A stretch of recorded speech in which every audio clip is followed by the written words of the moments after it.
All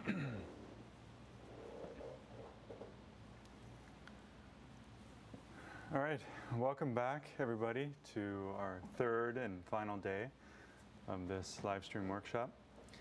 I hope everyone has had the possibility to review the first 2 days. Those of you who weren't able to join us live, maybe today you're able to join in. So please remember to send your questions to info@EastOakStudio, and at the end of each hour I'll review them. So jumping into this for the third day, this is fun to be able to do it this way again, just because as I go home and think about the painting and you guys are able to review the material or kind of think about what we're doing here at the studio, things come to mind and you get ideas about what you want to do and how you're thinking about it. And I think a lot of the process on the third day is I really have to essentially continue to think about this as a work of art and make sure to stay focused on the idea that I'm making decisions to make this a finished painting in some way. I think that is everything good? You guys, yep. I think that we should always be focused on that, even from the onset. I know it's hard for a beginner to be thinking about art versus technique, because when you're in front of nature, you're often overwhelmed with everything you're looking at. But when I look at this and I think about it, I want to still push towards a little bit heavier truth, whatever that means. When I look at the subject, I think there's something that happens in every school of thought, every kind of training that you go through, and there are some mannerisms that occur from what you're thinking about. And so to me, when I look at this, I just feel like it's a little bit existing too much in the halftone. So I really want to be able to expand and get a little bit more of the fullness of the range, the capacity of my paints in today's session. So going in and thinking about this same idea of warming up and yesterday I talked about,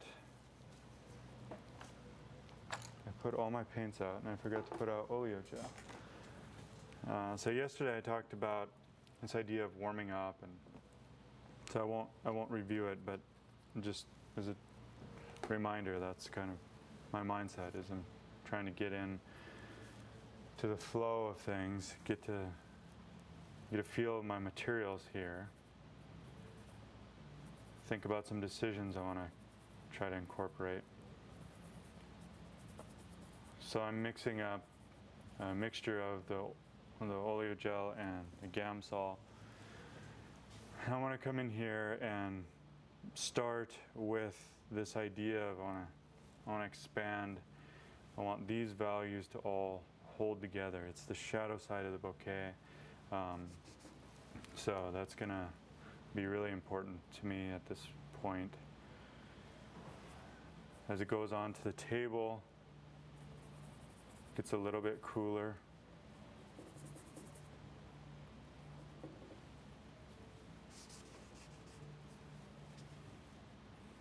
And then on that back wall, I'll hit my kind of this idea of the background color, but I want to go much darker.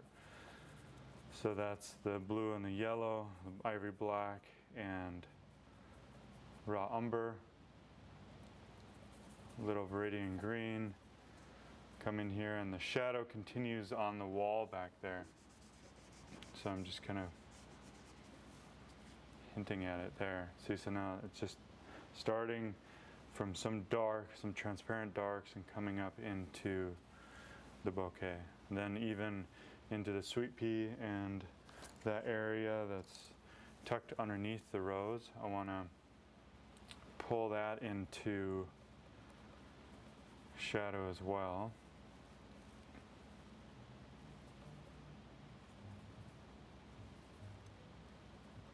Using cobalt violet, a little bit of viridian oil. Come in here and I'm gonna try to get this much darker. Grab some more cobalt violet oil.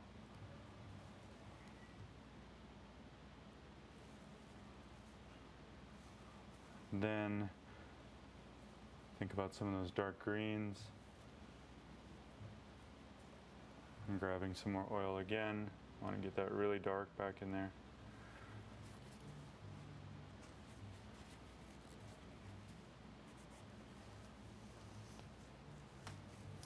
So you see me putting down a color and lifting up. That's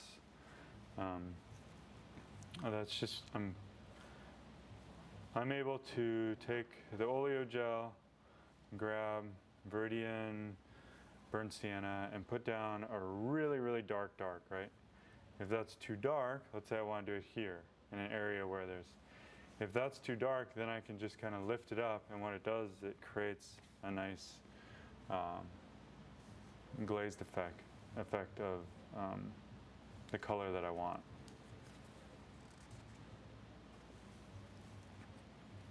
So I talked about on the first and second day that you'll start to notice a difference in my mixtures.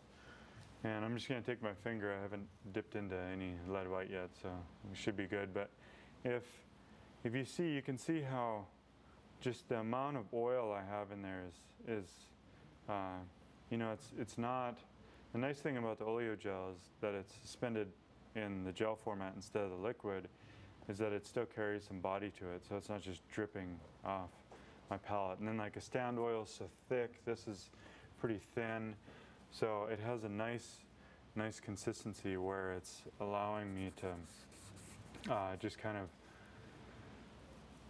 scumble on or glaze on the colors that I choose. The difference between a scumble is a light over a dark, and a glaze, a dark over a light.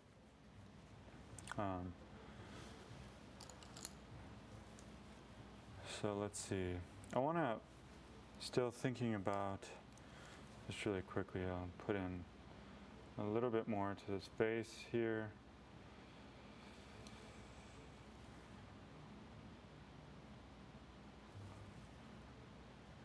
And then I want to go in and paint some of the white rows.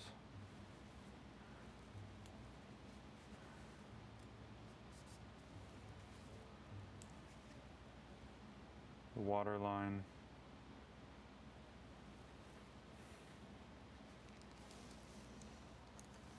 I don't get too concerned with the details at this point yet, but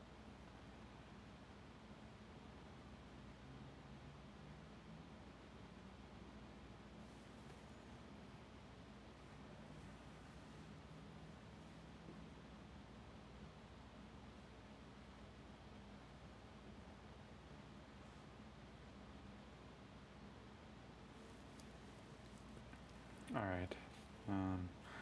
Grab a brush for the whites. I'm still gonna, I'm gonna use a lot of thick paint, but at the same time I'm gonna be doing some glazing stuff. So I'll grab my lead white, titanium oil. See how that just kind of brings a little bit more fluidity to the paint by putting that oil in there. And I'm gonna shoot down this way, so grab the yellow, viridian, brown, black. So once I have that, then I can come back over here, start to, can even just kind of glaze in some stuff so it's wet. So I'm painting wet into wet.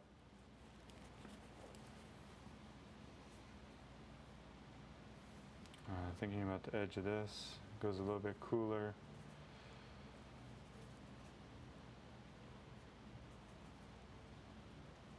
Cooler towards the green.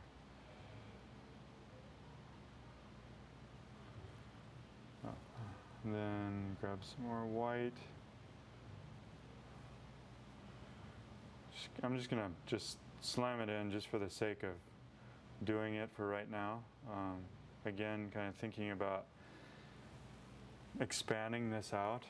I felt that when I walked in, it was just a little bit weak, and I don't want to paint something in that way. I want it to be vigorous, and I want it to be solid.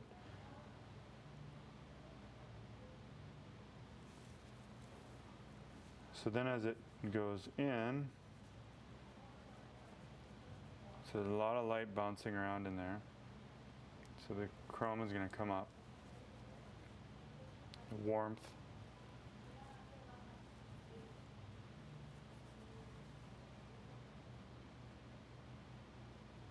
Thinking about the drawing. So I actually kind of go through and I try to envision, even though I'm doing it in a loose way, I try to envision each petal.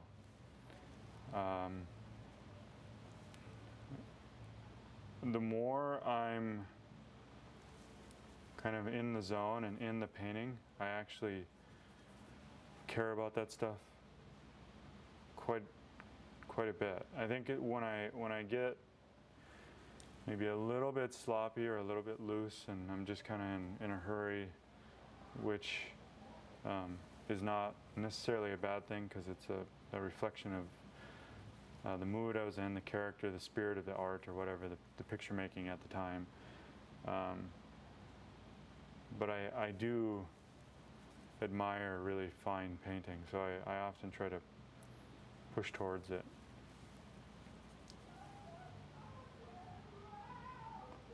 So if you can hear that, I don't know if you can, but again, we're above a restaurant, and today's Saturday morning, and so they're getting ready, they're prepping for their day, so literally the restaurant's right below us. So if you happen to hear something, that's not Lewis on the switcher freaking out, it's the restaurant downstairs.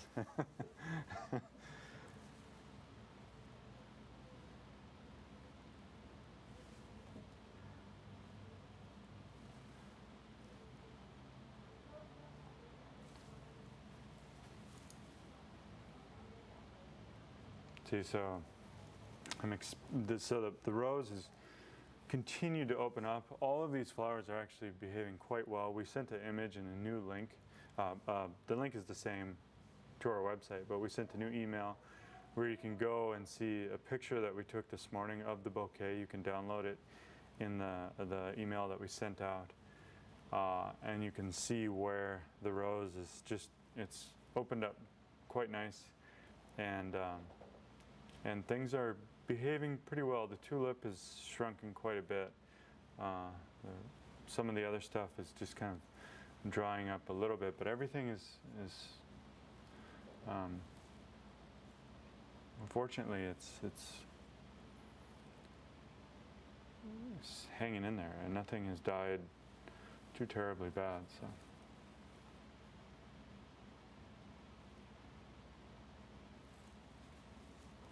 And I'll get to the questions in a little bit, so feel free to email in whenever. And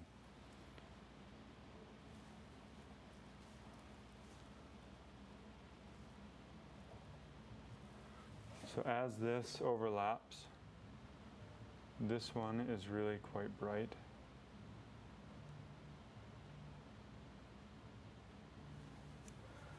So then this one goes down in value.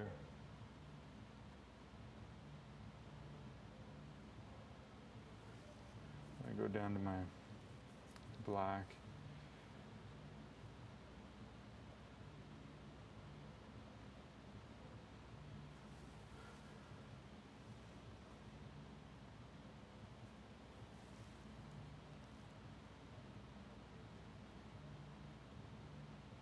See, I'm thinking about how the light is coming at an angle, and it's coming in, and so this is more perpendicular to the light source. This one, this petal that's coming this way and tucking under, that starts to go parallel with the light source. So therefore it's going to go darker.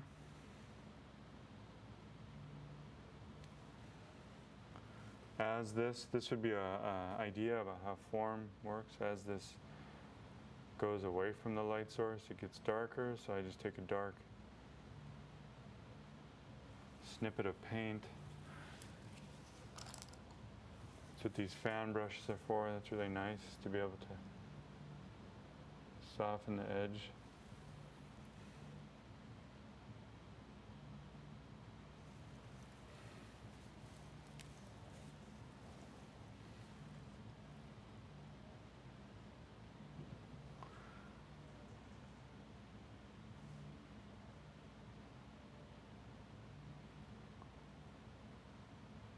The other day we were at lunch with a portrait painter named Bart Lindstrom, and he talked about this idea of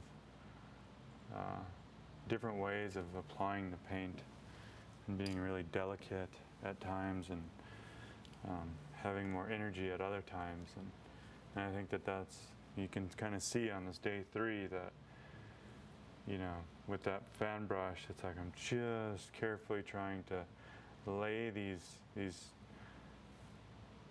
pieces of paint on in a way that is delicate, as opposed to that beginning stage where there's a lot of movement.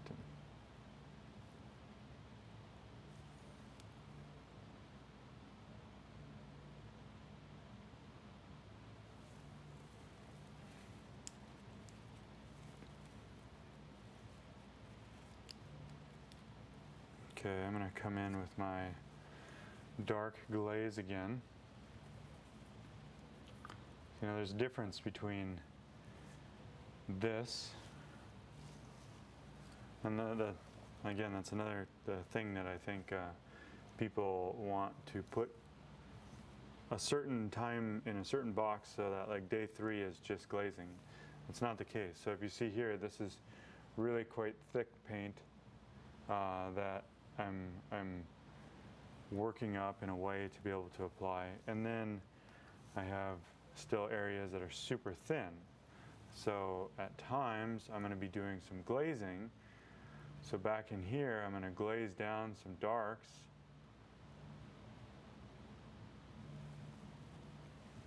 Maybe come through, glaze this down still.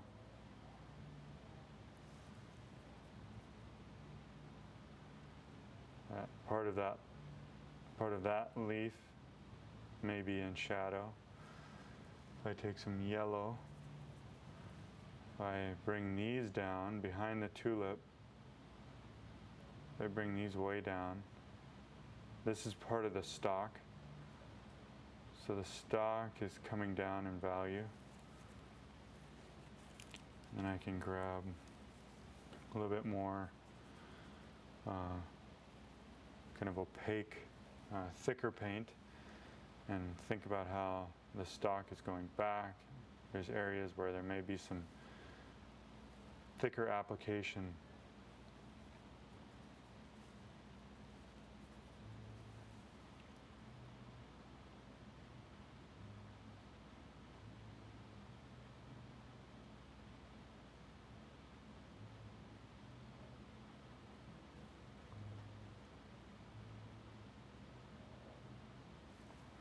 See that? So this is coming down this way.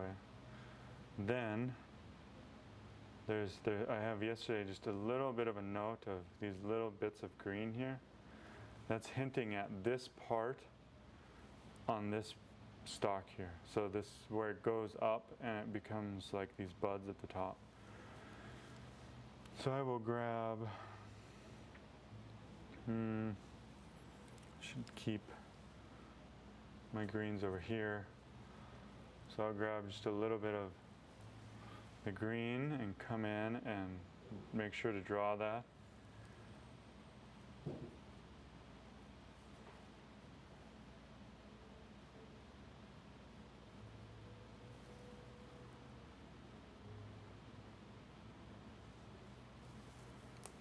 And then grab the white, the yellow, kind of top part of it.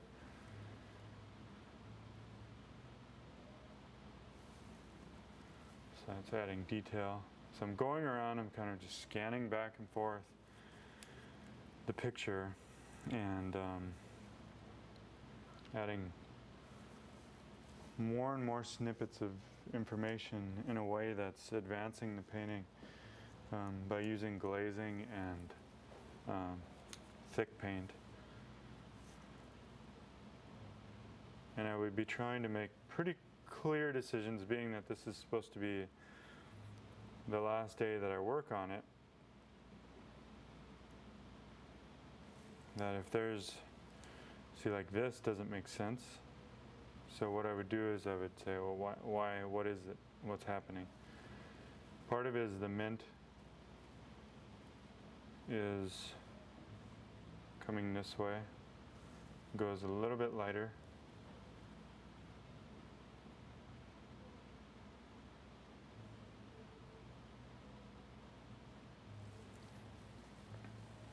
Then the white rose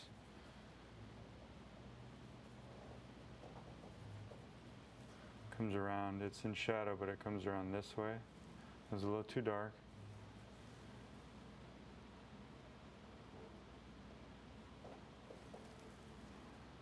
Maybe just a little bit too red as well, so I'll add a little bit of green and Viridian.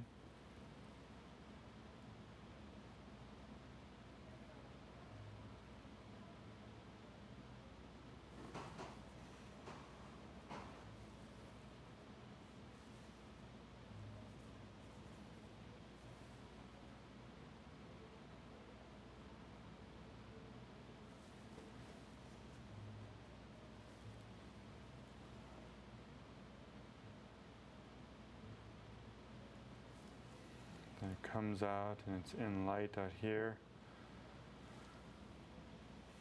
So this piece,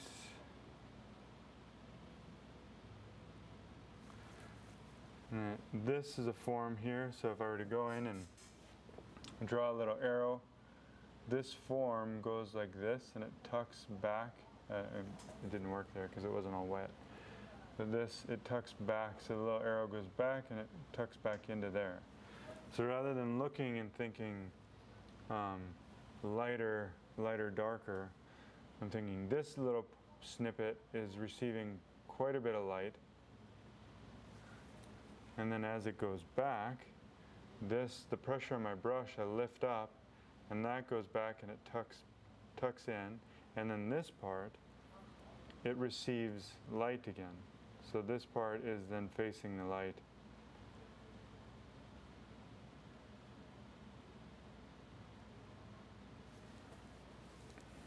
And then there's a little bit of a break where this petal tucks under and back.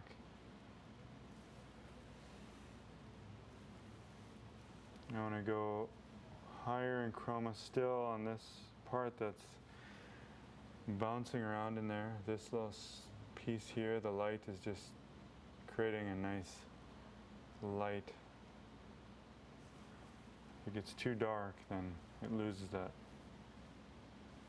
effect. One thing I want to mention is the photograph that I sent. It's you know, the idea of photography influencing the way we see is,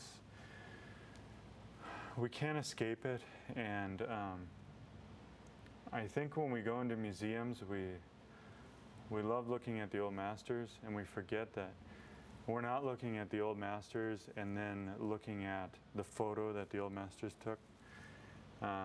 So you're able to take in the painting in a way that your expectation is you're allowing the painting to be a painting, if that makes sense. So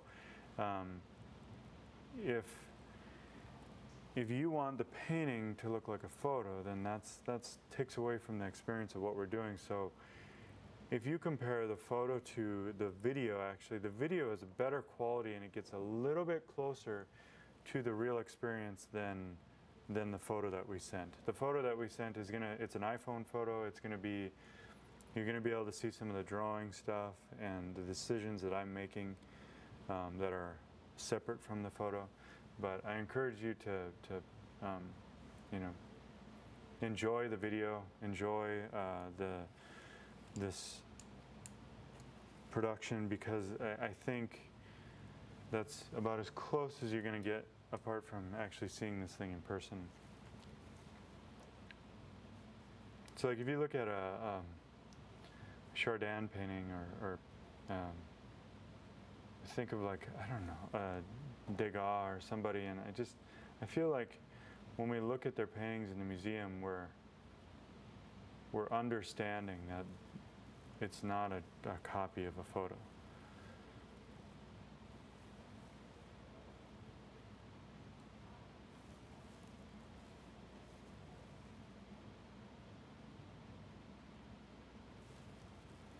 And there's a lot of pressure on realists nowadays to get the drawing to look absolutely perfect, because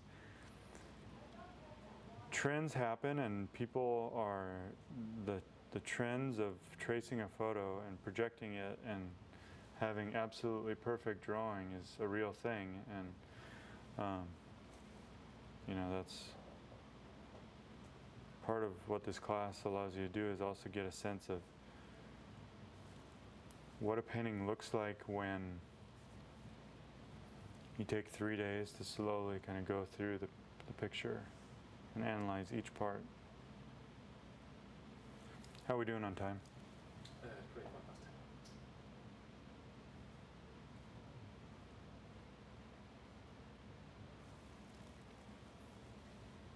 10. I think every day I've asked it at about like the Yeah, it's the same time. like 25-minute mark. Let's see.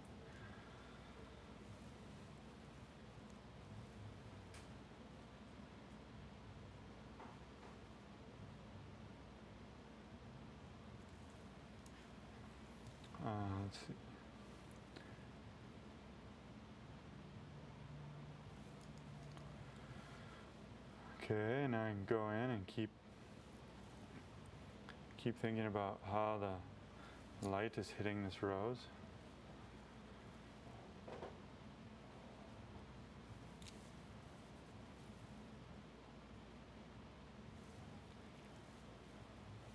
If it's a little bit too yellow, I can grab some black. Black's my neutral blue, remember? So then if I was grabbing Viridian to make it green, now what I just did was I grabbed the black, because it's my neutral blue, and so then I'm able to shift to the green and the yellow using my black. I know it's a dark, but still it's nice because you have to think of it as your neutral blue.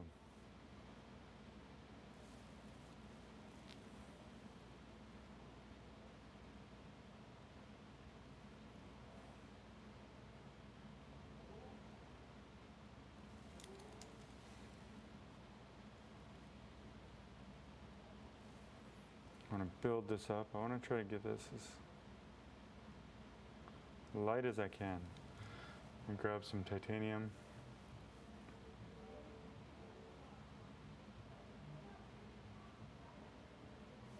It's not wanting to go light.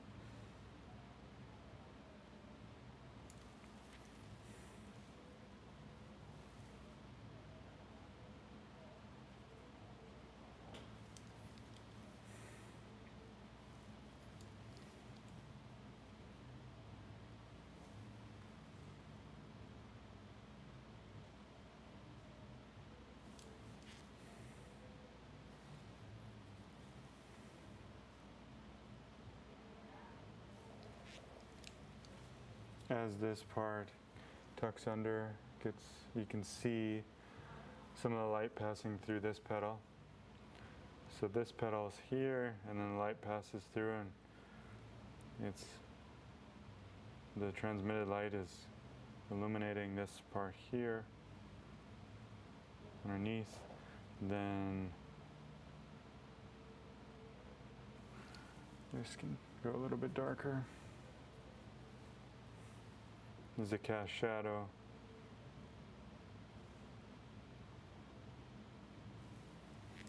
And then it gets really bright again.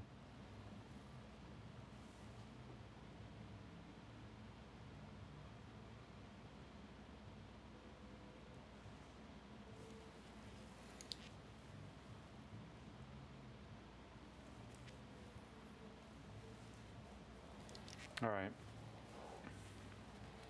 So if I do too much tight, kind of slow painting, I start to get a little bit. I feel like it's not just like an ADD thing. I think it's not just my attention that I don't want to sit there. I think it has to do with really worrying about killing it and not staying fresh. So when I render a section for a little while, then I wanna step back, or not step back physically, but like mentally, I wanna kind of jump and hit some other spots of the painting. So thinking again about this dark here, how it comes across. This goes darker back here. This could tuck darker.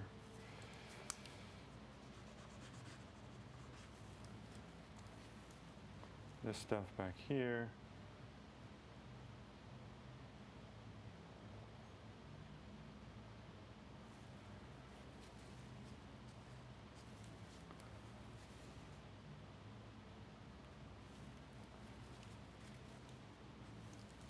I take my background. Got to mix up my background. I haven't done that yet today, so.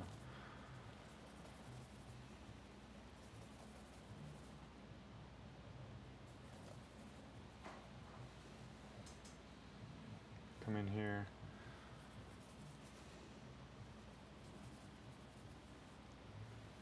Be sure to clean up the drawing.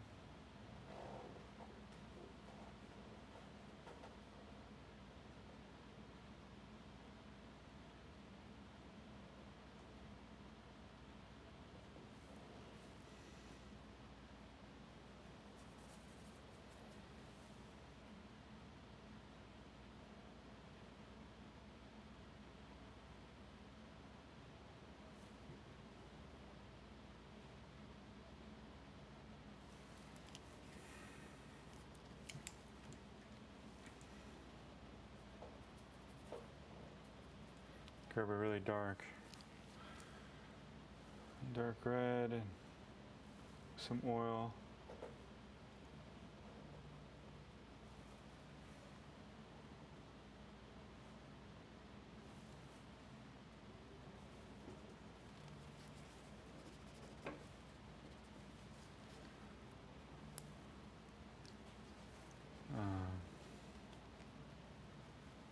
The weight of this goes up.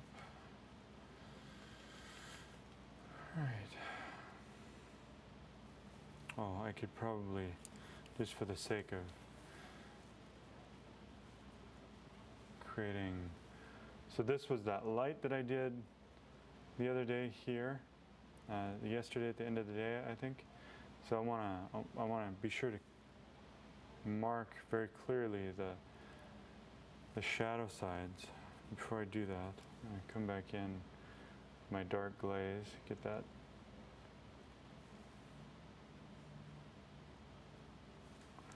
really dark in there.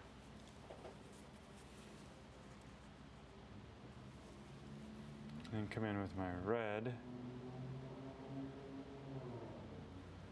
get that even darker.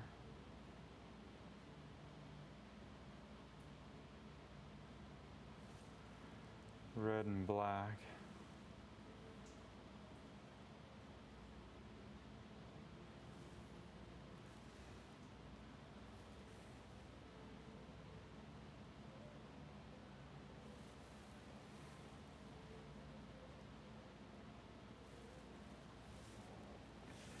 Okay. Oops. Then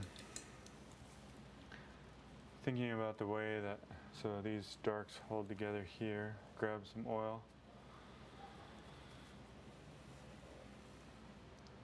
Come in here. The stem.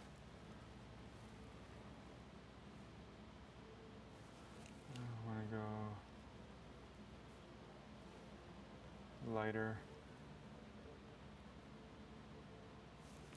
It's just a little bit too green.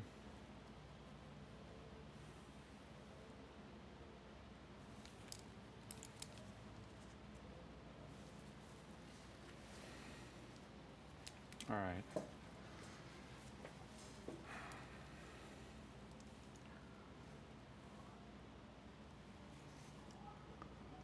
Just taking a second to think about what I want to do to this thing, artistically speaking. I think again I could probably attempt, because I haven't really gone in here yet, I think I could attempt to lighten up just a little bit this background stuff before I go in and rework some of this area.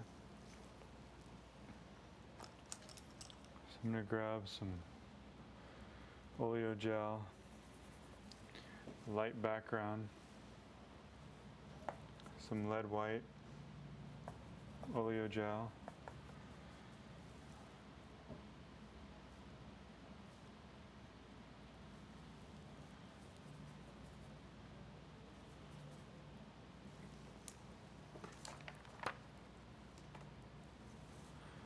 somebody asked me about a substitute for oleo gel. And offhand, I don't know. You can go to Natural Pigments and order it, unless there's. I know the person was in England, so I don't know if you can't even import it, or so I don't know.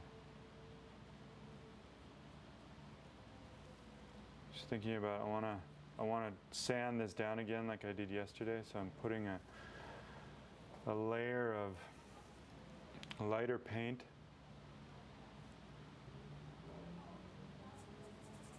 with some gel up here.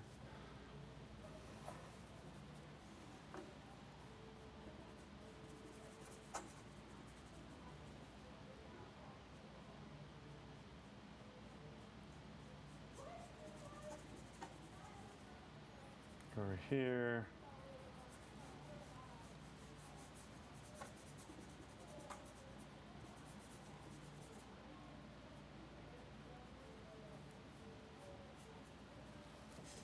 I just love to have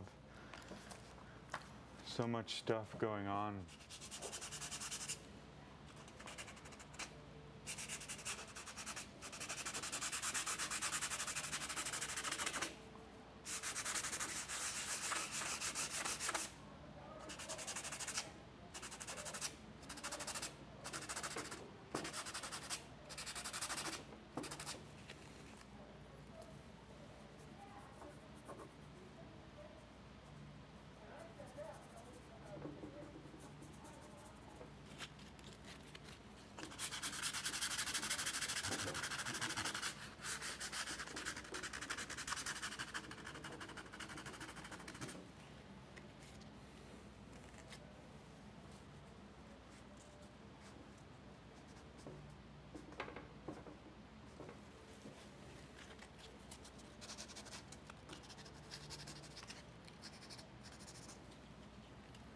See, now if you were to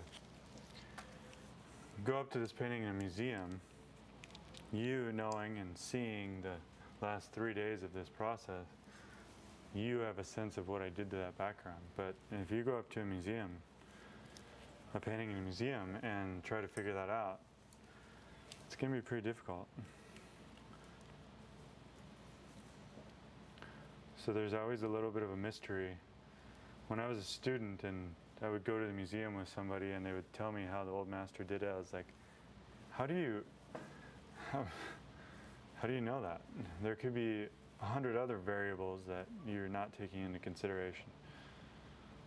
So I think to claim to know how someone did something is a little bit silly.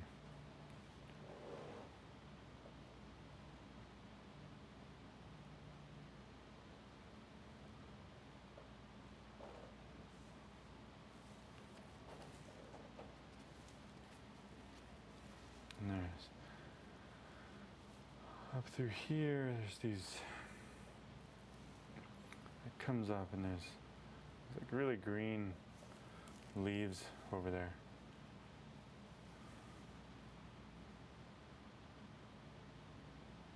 The Solomon seal, I think is what it, yeah.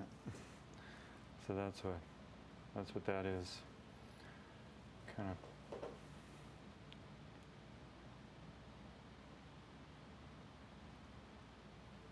And that tulip, that thing, now the allium is like the stem, because it went up. The stem is now. Okay, I don't want to change that.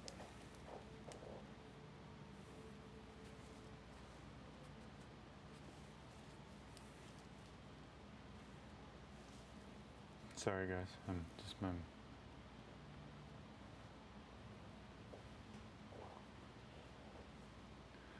as I'm thinking about this, it's just my mind goes all over the place. Okay, so up here, thinking about the design of it, there's these, when I look at nature, it's really chromatic up here, but I want to have some weight. I still want to have some weight to it. So I'm going to glaze over. This is the, I believe it's the phlox flower.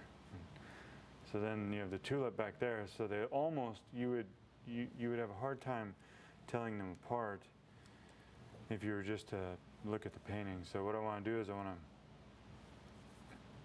be sure to glaze down the tulip so that it sits back there behind this and this. So then I can take my paper towel and think about the transition of it. It goes into the shadow here, so it just goes back. Then the phlox can land in front of it again. You take some white, maybe a little bit of cat orange. And that, sorry, maybe a little bit more.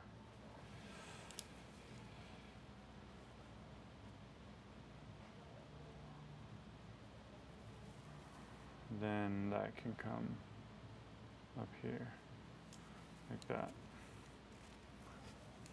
And then there's actually some other,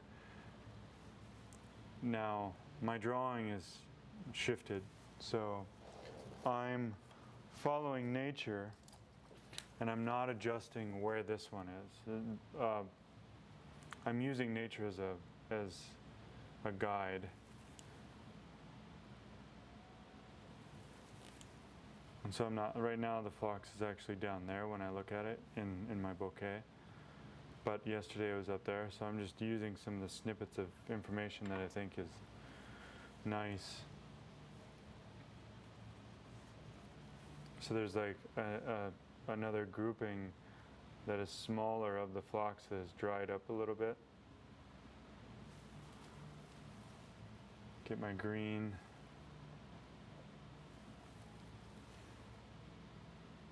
So these come up.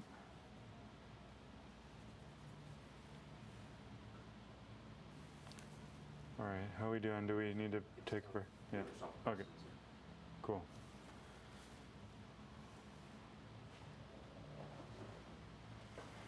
Okay.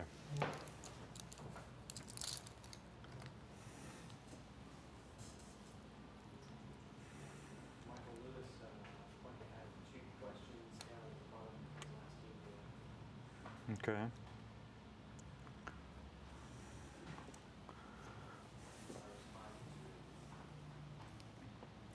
All right, so we're at 9:56. Lynn says, oh,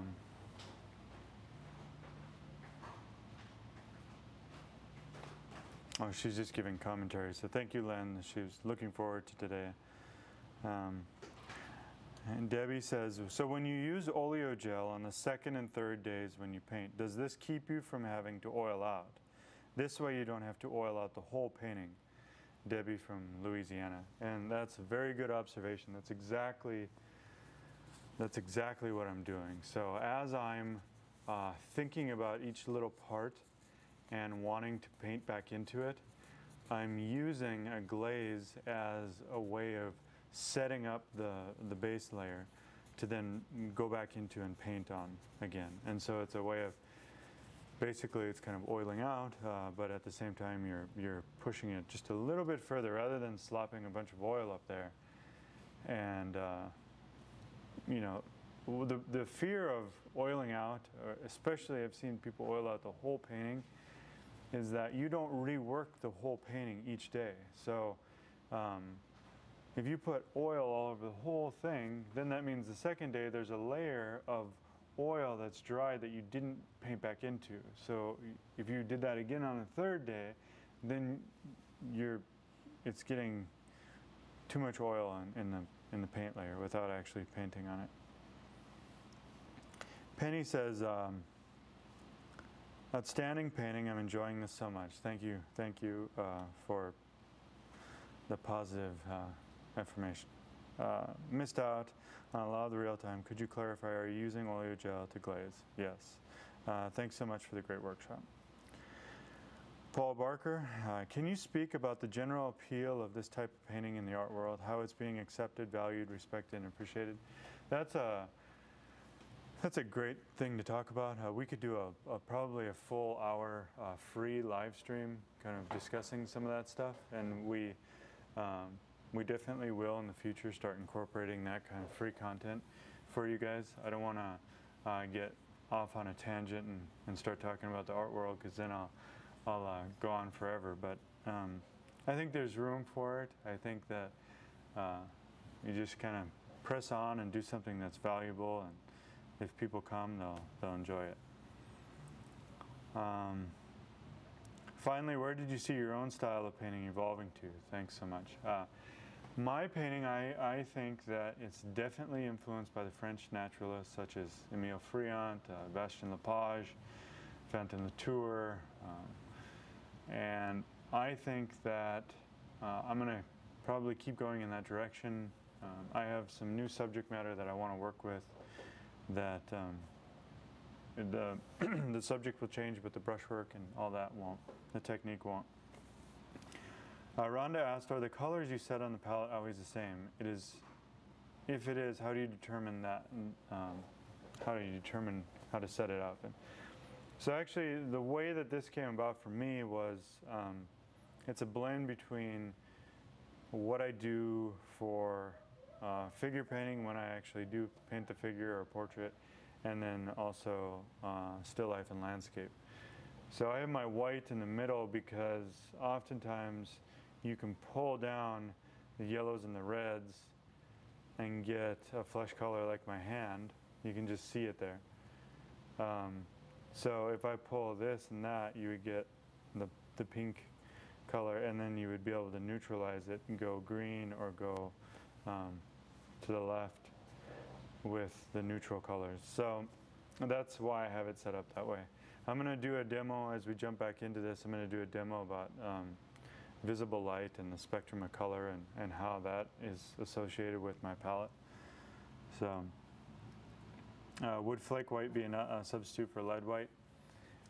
Flake white is a contemporary kind of spin-off of the real lead white. It's not the same, but you can use it. If you have never used real lead white, it's just different. For a long time I painted and I looked at the old master paintings, and I always was impressed by the way that the texture of their whites. If you think about Rembrandt's Portrait of the Man with the helmet and the highlights on the helmet, and you just think, how on earth did he do that? And that's this lead white. So the lead white is, it's not necessary, but if you're trying to mimic the old masters, it's an important element. So do we have you, Louis? You said there was a question that maybe earlier came in. Yeah, you just read one from Lewis, but here's another one. Could you say something about the site size in respect of your painting the bouquet? I'm enjoying and learning from these painting exercises Okay. So the question was, could you comment regarding site size and the size of the bouquet and the size of my painting? And so the size of the panel was predetermined. I had sent that out to you guys that I was going to be working on a 16 by 19 inch panel. And I didn't know what the bouquet was going to look like when it came in. So when it came in, it's this massive thing. And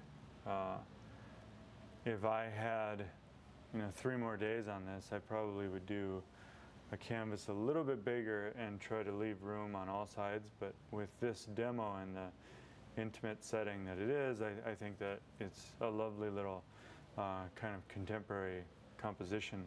Everything goes up to the edge, and it's this central kind of composition with some things shooting off of it. So I'm happy with it. I could envision just one of those, you do a float frame and it's like a really shiny gold, and then it has that contemporary feel to it. There was a couple from Sandra, and there's a lot on there. Okay. But she Yeah. sent them a lot Earlier. Yeah. So Sandra's joining us from Australia, I believe, and so she's probably sleeping right now, but she asked if could you please pass on details of the type of softbox and your main light source? It's called a light, Lightstone 100D. yeah, 120D. Aperture Light Dome 120D. So you can reference it, Google it, look it up. Have you experimented with lighting other than the traditional top left source, rim backlighting, for instance? Not so much. I don't know why. I've done some stuff. I mean, not that I've never done it, but I haven't done a great deal. I've done very little of that kind of thing.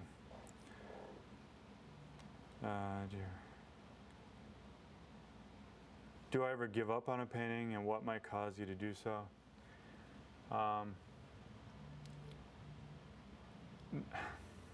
I do, but I try not to. It would be more by kind of, I would overwork it and I would lose faith that someone actually cared about it. And then I think if I get to that point, then it's really hard to rescue it. And then it's just, I can just start a new painting. Doesn't happen a lot, but it does happen. Maybe I'll do a painting of some flowers and it's looking too, for me, maybe too feminine or something, and it looks too, I don't know, I just feel like I want to stay true to my reaction to the subject. And so if I can't get it, if I can't translate that, if it's not happening, then eventually I'll give up. The color of your palette is very close to the background color. Do you usually choose a palette color similar to the background? Yeah, that's just that. There's some intention behind that, but the idea is that when you scrape off your colors, if you like to scrape your colors every night, I don't do it just because I think maybe working vertically like this, I like to have a little bit of dried paint to squeeze my paint on it and it sticks. But if you were to clean your palette every night and gently wipe the whole thing, you end up getting this nice neutral gray. See, yesterday maybe I had some pinks down here, and so that's left over, but it ends up having a neutral gray. The only reason that mimics my background is because on my flowers I like to have a neutral background.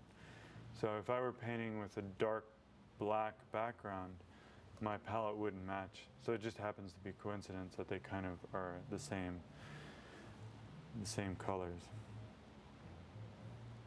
Do we get any more that are not from? Marianne Innes says, what is your reason for sanding? I missed some of yesterday's and today's live demo, so you may have addressed this.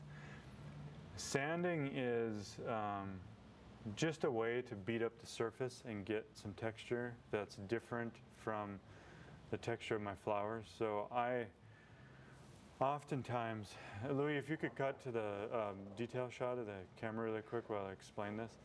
Uh, so you'll see here that there's built up paint in the lights, and then down through here I've kept it really thin and translucent. But then I want the background to have a different quality than this. So the textures of the flowers are different than the shadows. But then the background, I want, you know, as there's sections that are sanded, you can get some of that broken color back there. It just creates variety, and variety creates interest, and it keeps the viewer occupied when they're looking at the painting, going through it, scanning their eye around, that you'll enjoy it. So, Barbara says, love this video workshop. This painting has stems and tendrils going to the edges of the canvas. Do you have any comments or advice about the subject matter touching or staying within the painting boundaries? So I've touched on that in the last question. So, do we miss one, or are we good? What I would like to do from Victoria. Oh wait, having trouble seeing the last. Okay, that's just she's having issues. Okay. All right. So I'm gonna do a demo of the visual spectrum of light, and talking about ultraviolet and infrared and just everything in between. So what I would like to do is go through and try to hit the spectrum of visible light really quickly. And so my palette, I've talked about my palette corresponding to the color wheel and understanding that. And so what I want to do is walk you through, if you were to think about the way that the spectrum of light is, if you shoot it through glass, or if you see a rainbow, you know, you'll understand all of this stuff. So the idea is that the wavelengths change and our eye is perceiving color different. So as my paints, as I go through all of my colors, what I'm doing is basically I'm just dipping in, I'm not mixing now, I'm just dipping in the pure colors. So that was cobalt blue, this is ultramarine blue, and then it's cobalt violet over here. So I'll take, so it goes from violet to ultramarine blue, cobalt blue, then I'm going to take just a little bit of white,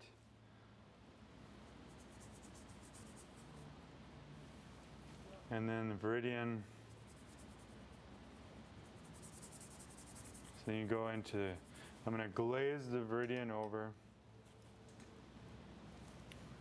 so I can get the really high note of the chroma of the green. And then it goes from the green into the yellow.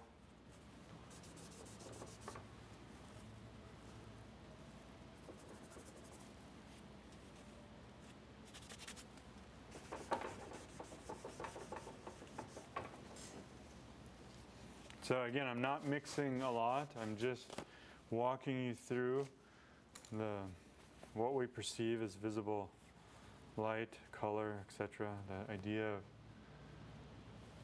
what color is, how it works. So then I'm going to do another demo after this of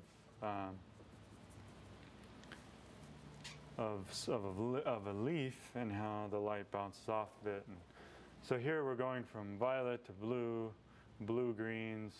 You have the viridian green spread out, viridian and cad yellow pale into chromatic cad yellow pale. Then we're going to have cad yellow pale and orange. Clean my brush.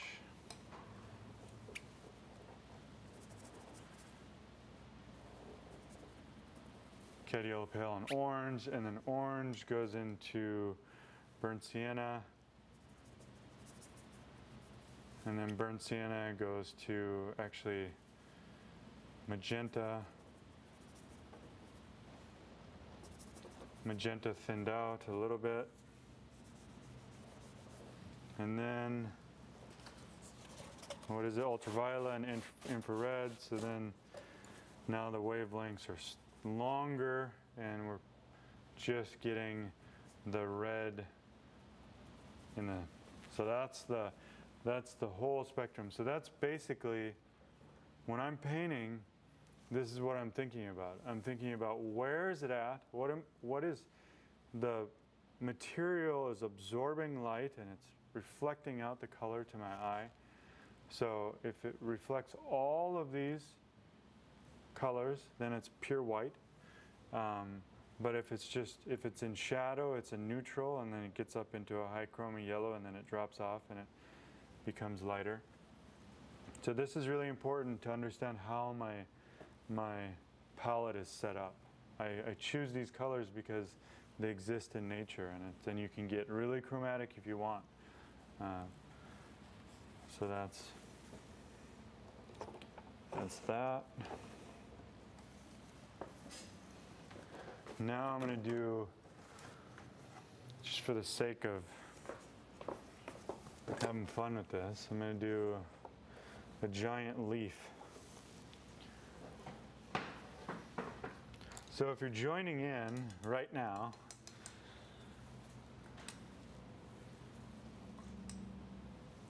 you're probably wondering what I'm doing, but so let's imagine the green, right? Let's say this is a leaf here, and this is the underside. So this is a leaf, and this is the underside. What's going to happen is that if the light source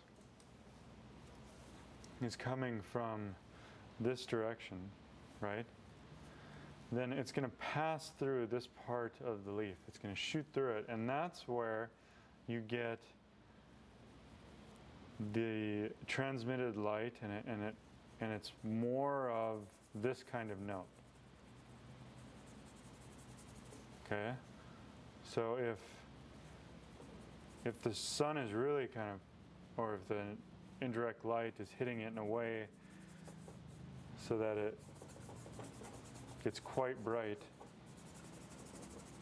that would be the underside of the leaf. Then on top, up here, you have a different kind of, sometimes the leaf itself is different colors on top and bottom. I don't know what the physics is behind that or why.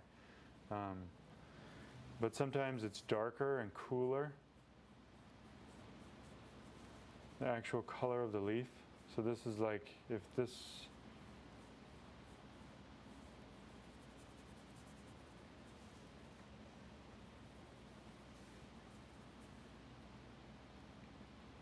does that make sense? So this is this big leaf here.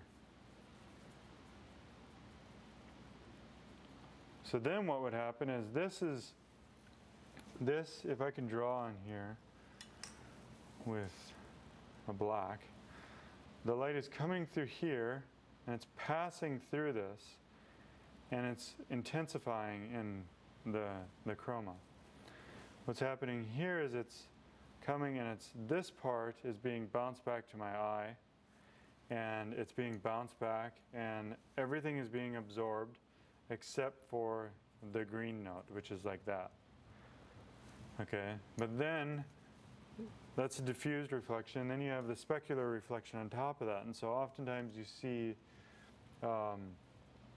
if I use ultramarine blue to cool it off, oftentimes if this is turning away from you, I'll get rid of that.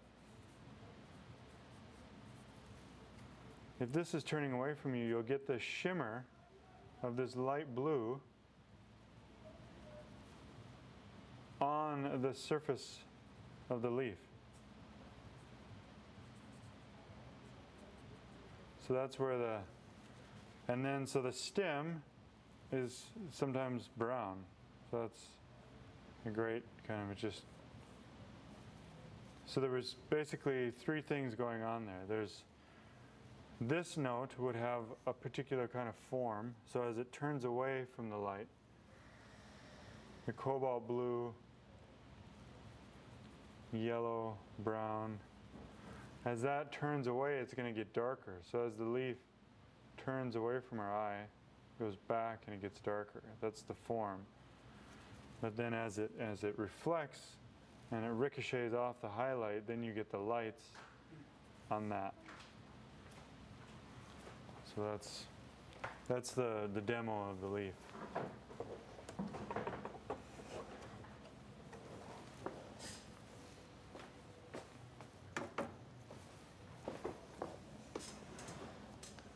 Now back to my painting.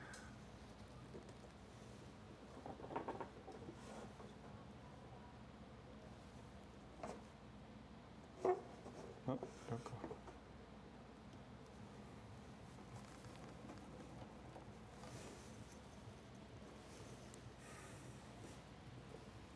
All right. Getting close. Now we're on hour 2. Louis, could you do me a favor? Can you bring more paper towels for me? Thanks, buddy. All right.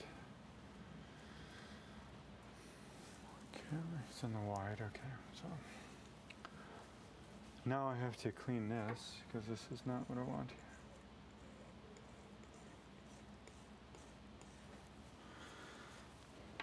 Yesterday, at one point, I had talked about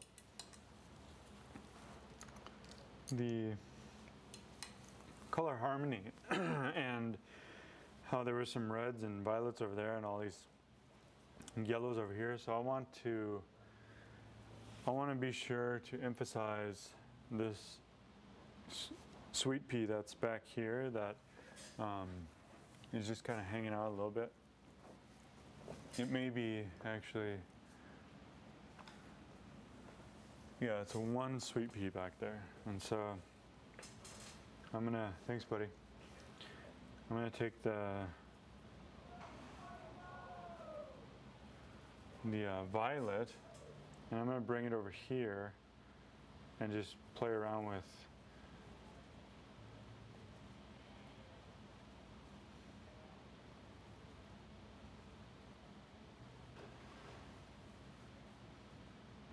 putting a violet on that side. There's going to be some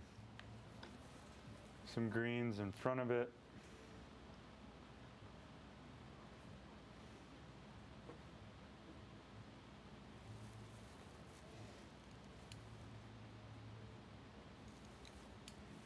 And then there's the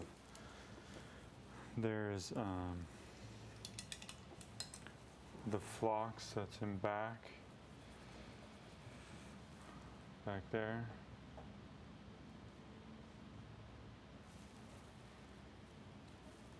And I have some more green.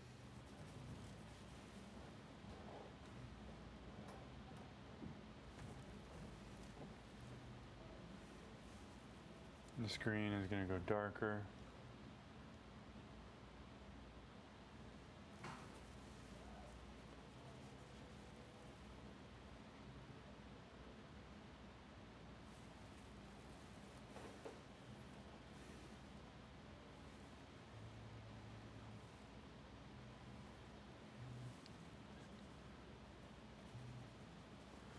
Trying to imagine.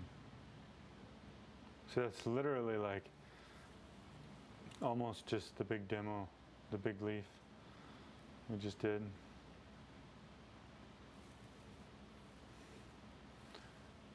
This gets really yellow.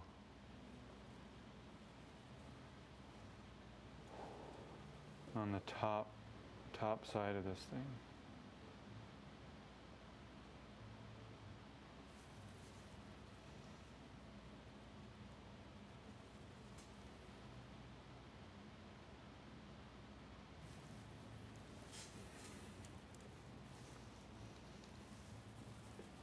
grab my background and redraw a little bit that shape.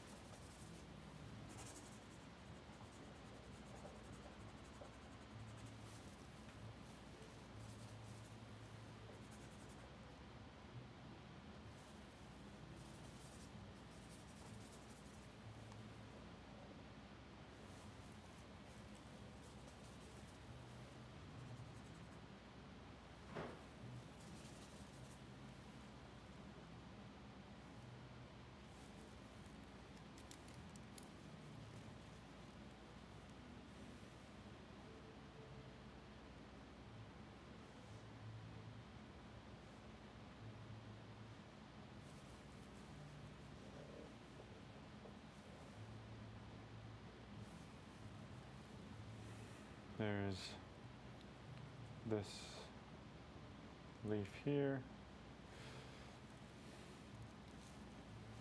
the stem over here of the allium. I just want to grab some brown for that. I don't want this. I don't want this to compete with this as far as color harmony and things going on there. So I'll grab the light part of the stem.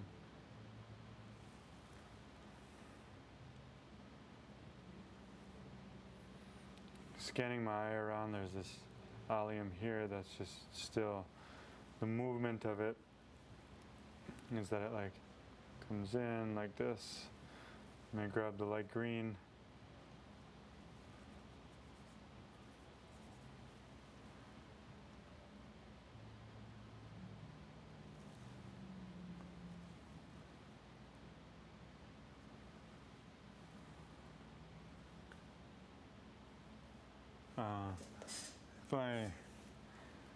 Joe, if you zoom in on the phlox there in the middle, yeah.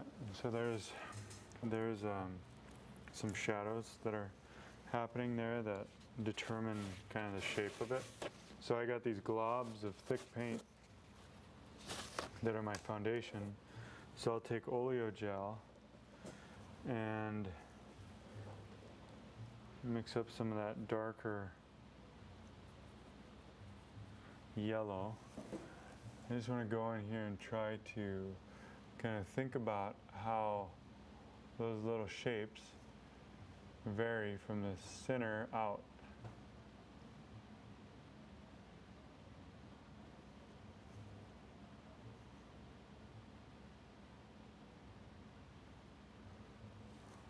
So then there's the behind that.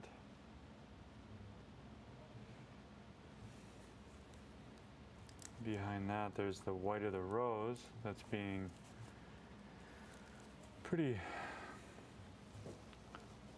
hit pretty well with light, so that's going to be brighter.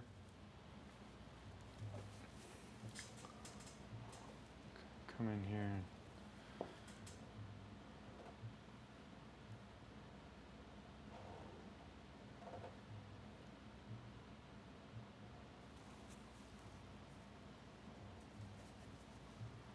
Some gel.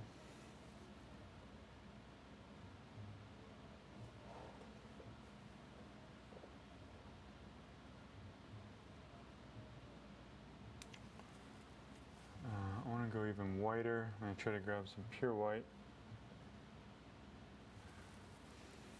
Then I'll look and see if that white comes through here at all. And it does, just slightly. It kind of peeks through right in here.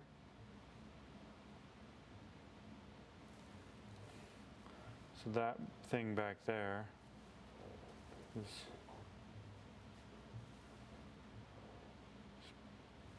kind of existing right behind the phlox. And so then the stem of the mint here, and then I'll darken the shadow side down just slightly. You can use a mole stick too if you want to steady your hand.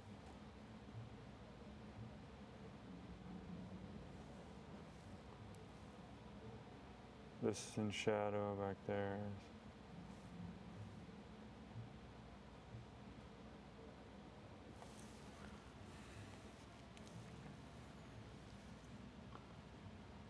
See, now if I were to put the pressure on myself to get all of this information the first day, I would go crazy, because there's just all these little beautiful things happening back in there. And it's just kind of the organic process of discovering what this painting is about and going from broad to meticulous. I'm going to go over here again with the flocks and do the same thing. Get the center. I'm going to take my palette knife and get rid of some of that texture.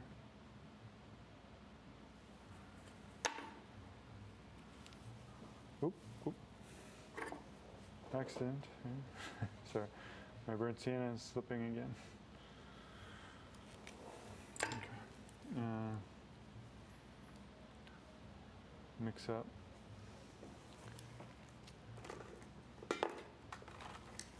Grab some more lead white.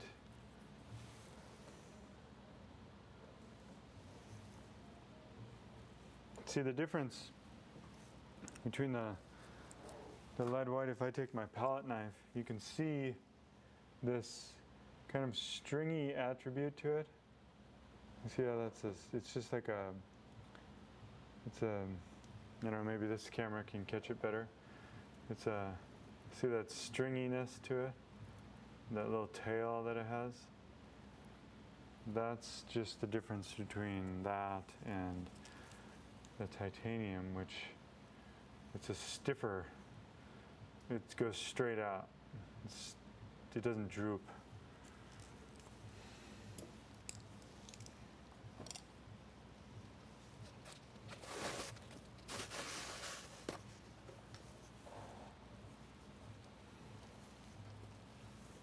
Going back to my little flocks.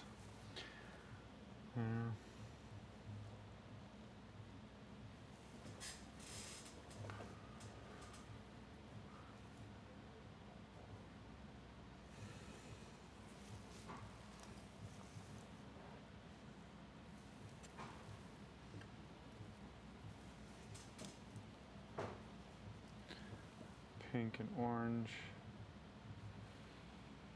Hard edge.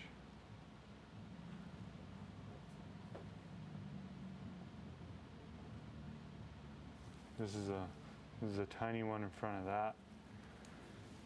So as the back side of as it goes into the stem, it gets kind of dark and green. A little bit of this I'm just making up too, so like don't be so worried about. I tell the students in the workshop, just watch my painting. That's where the valuable stuff is, because I may be making something up, and if you're trying to figure out what I'm looking at, then that's not going to help you.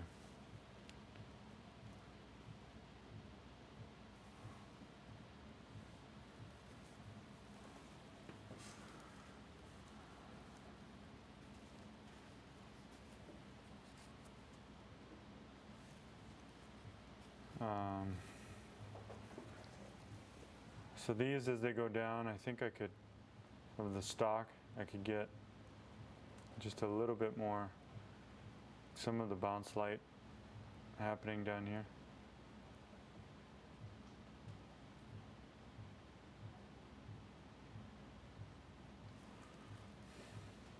It goes up. Then, so in the vase, since I'm down there and I'm thinking about it, in the vase there's stems that are coming that way, so I'm going to take some background, cut into it.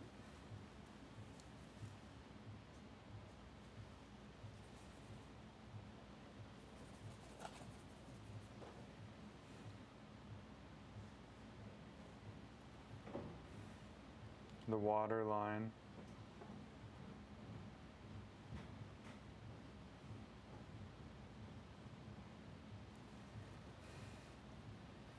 Well, that's interesting. So there's a, from my sandpaper, there's a little line here. I want to just get rid of that because it's a tangent with the water line.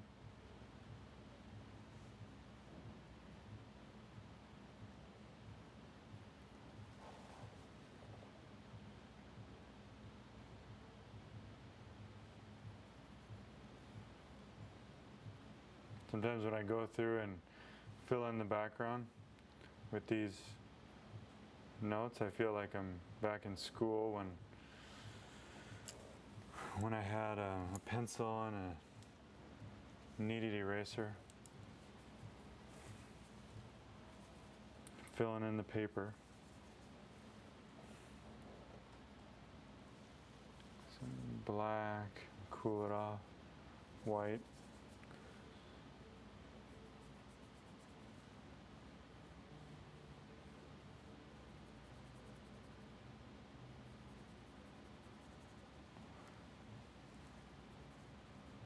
I can roll my brush so that the deposit of paint on there just kind of sticks to the panel. You can tap it.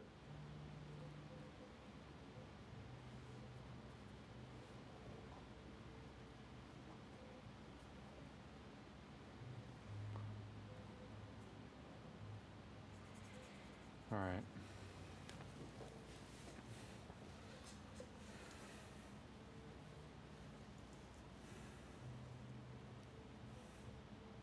I can spend a little bit of time, I think, on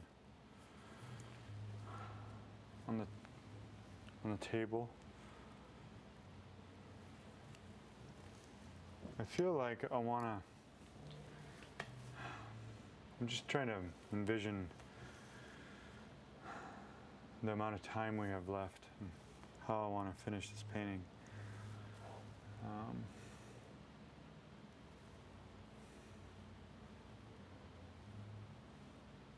Why don't I? Okay, I'll go with what I was thinking. So I'll just do a little bit of the background, the table. So I'm going to mix up raw umber, burnt sienna, a little bit of white, some oil. Come back in here and I'm just fixing up the table line and back.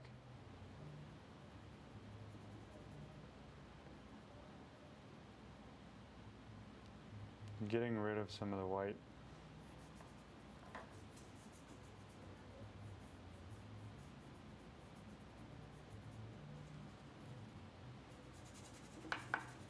See, this is the stuff that, if you watch Flower Painting Insights, the DVD that on flower painting that I have, you know, this stuff takes time. And this is like some of the first stuff to go when you're editing. These little filling in of dots. Because I've been doing it for about 15 minutes now. And if it's not live, just oftentimes when we're viewing something, we don't have the patience to sit through it.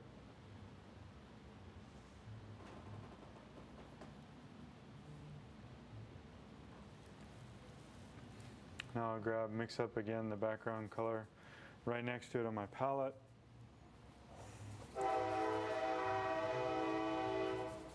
There's the train. That would also be edited out.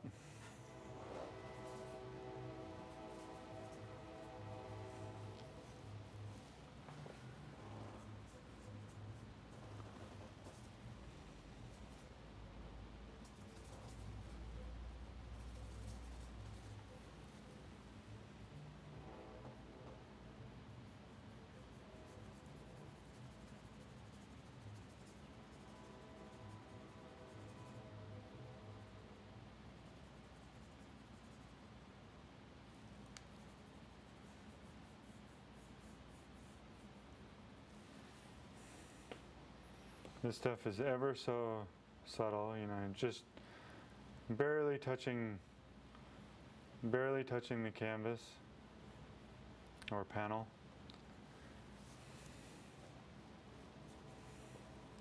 Just dragging the brush across.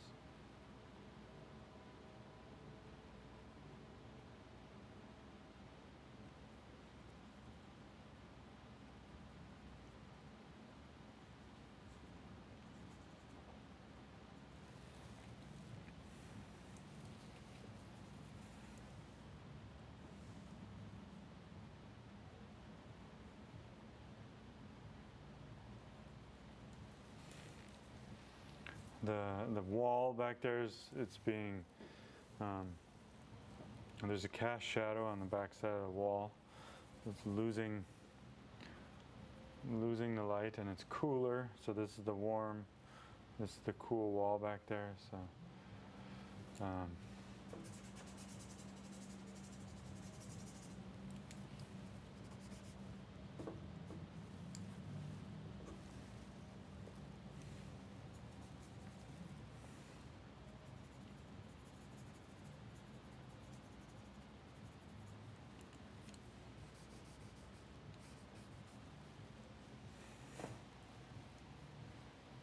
all right. I talked about glazing yesterday, that part. Grab some oil. Keep my dark down here. See, so that's just the glaze. I can glaze it darker. Then there's some moments of clarity where there's a highlight, point of light. Then there's a highlight on the edge of the base. And grab my brown, the table.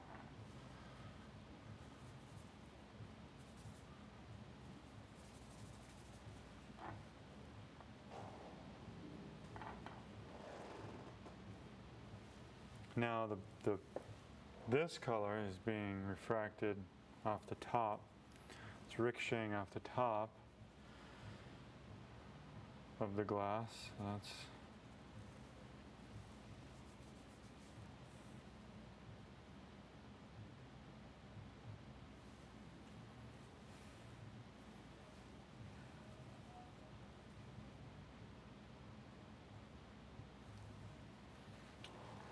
and you want to try to get it even. Think about the distance from here to here, here to here.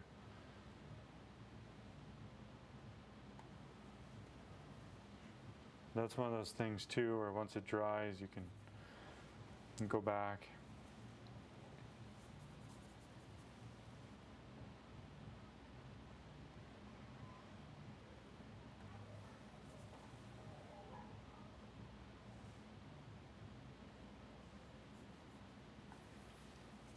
There's a shimmer of kind of a cool color on top of the wood, and that's just because the wood has a little bit of a sheen to it, and so the back wall is hitting here and bouncing back to my eye, so that's basically a highlight of the back wall.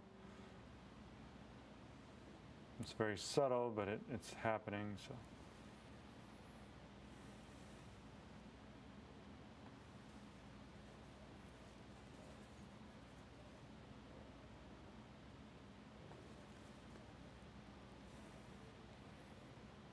Scan my eye across.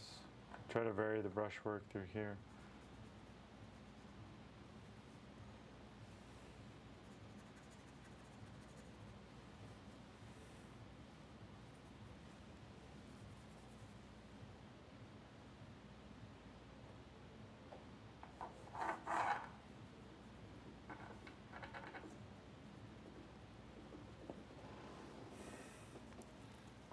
All right.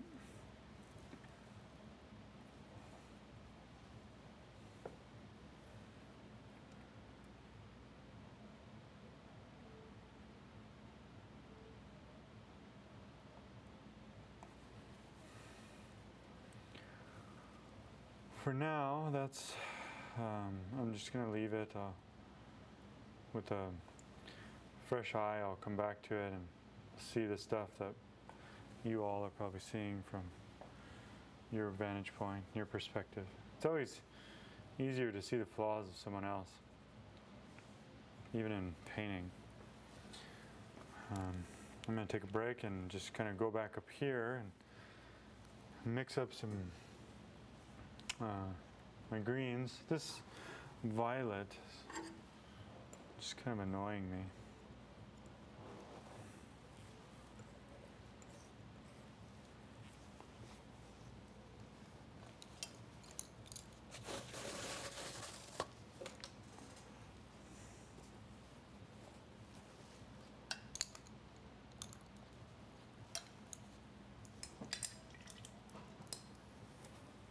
Mix up some greens here for this.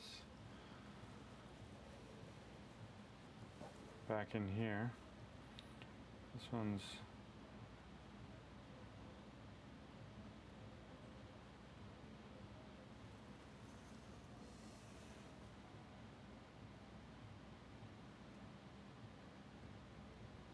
does a couple things. It's anchoring, making you really aware that this is in light and this is in shadow. And as it comes out, it gets a little bit more subtle out here. There's the shadow side, and then these are the subtle light colors. See, that kind of thing is just, it's, if you can be on the form and thinking about the way the light works and taking that into consideration all the time, then later on, see, like I was just able to go in, and on this part I was just able to paint the shadow side, and all of a sudden that thing comes alive because you just kind of fit it right into its context of what's supposed to be happening according to the light source. I want to go back up in here and define some of the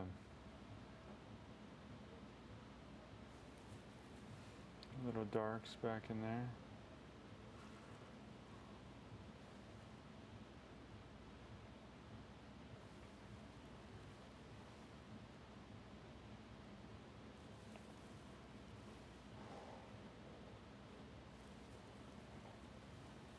There's a piece of the mint leaf that comes right in front here.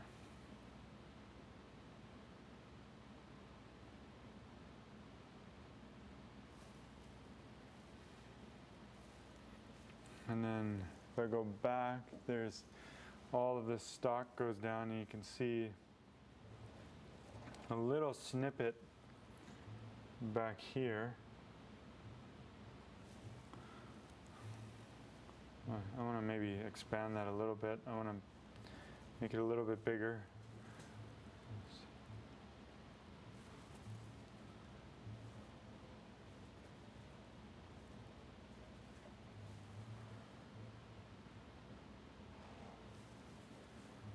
Take the white.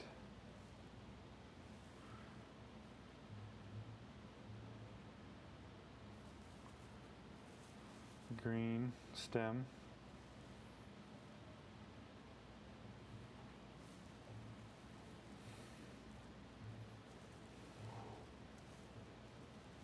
Some of this.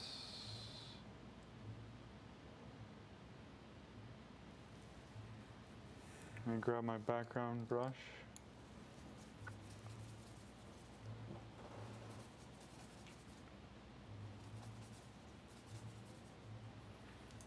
Come up here and just kind of make sure that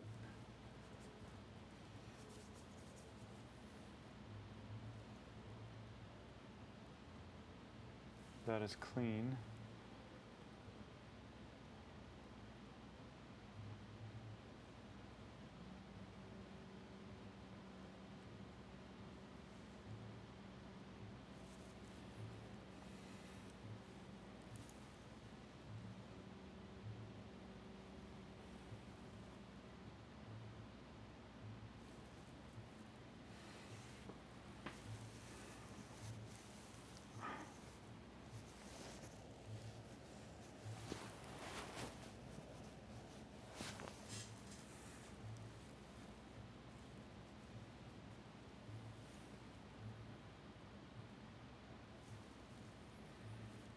All right, so you can see what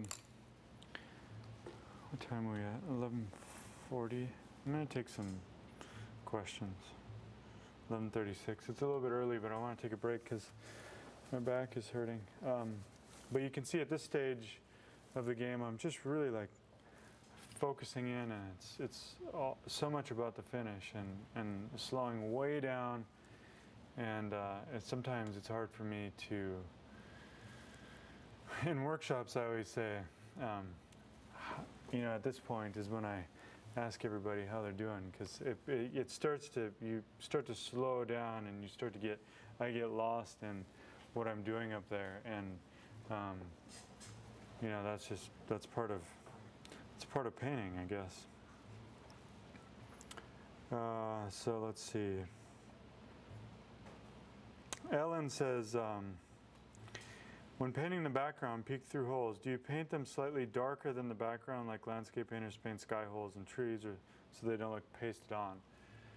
In this scenario, I would not. I would think about the value of I would think about the plane of the background and how it's being affected by the light, and then I would paint that through the bouquet. So it's a little bit different when you have a bright sky and you have a bunch of overlapping tree branches that actually diminish the amount of light coming through. But in this case, I'm only 3 feet away, and the background, that would be a convention that I don't think would work, because when I'm grabbing my background color, and I'm placing that same note that I mixed anywhere and everywhere throughout the entirety of the background. There's subtle variations, but that was something that Jacob Collins would talk about, this idea that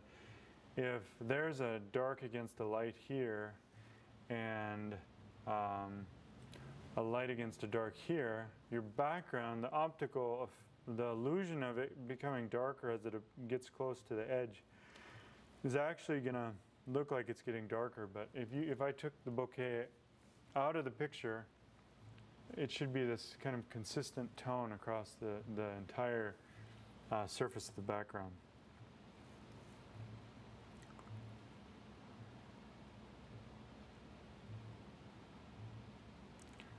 Okay, Rhonda, what method of teaching do you think is best for students to learn sight size, mass drawing, or something else?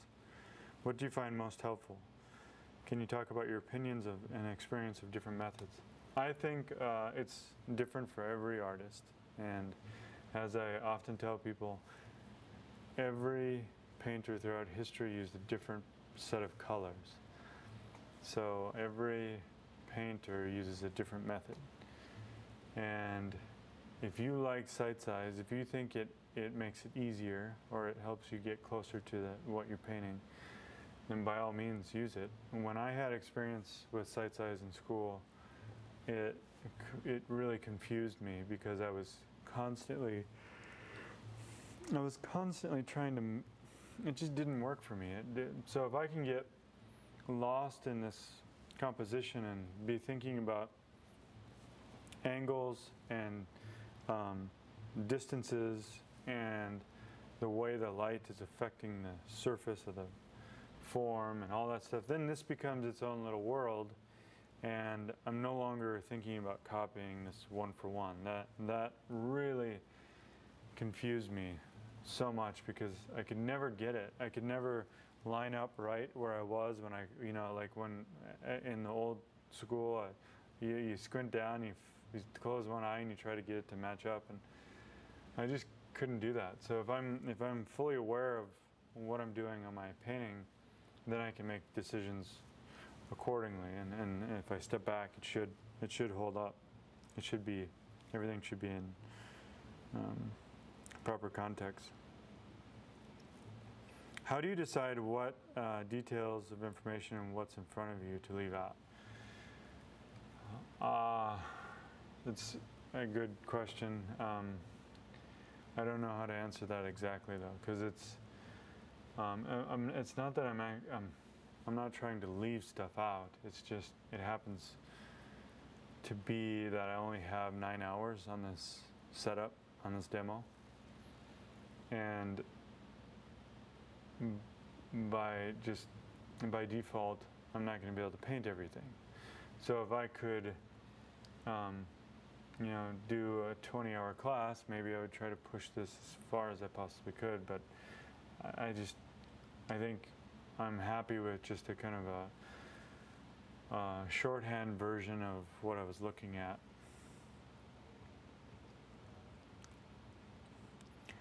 Thank you, Ellen. She said, watching you paint the bottom of the vase was like watching magic.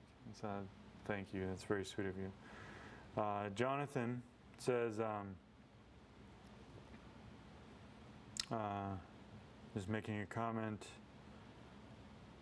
Okay, he says just commenting about kind of the format of the video. Thank you, Jonathan. I'm glad you're excited. This is good because this allows us to get some feedback.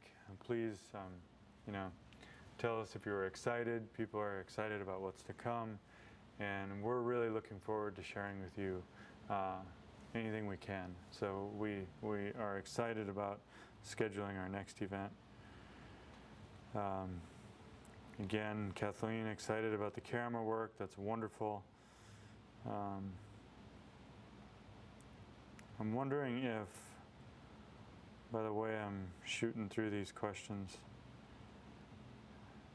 if I'm missing anybody. If I miss you, I apologize. I'm sorry. I'm trying not to be too boring for the people at home, and while trying to focus and see if I'm hitting everything. I think we're pretty good. As things come in, I'll try to address them. Just thinking about some of the maybe issues or ideas that people have. This has been I think a pretty thorough class. We still got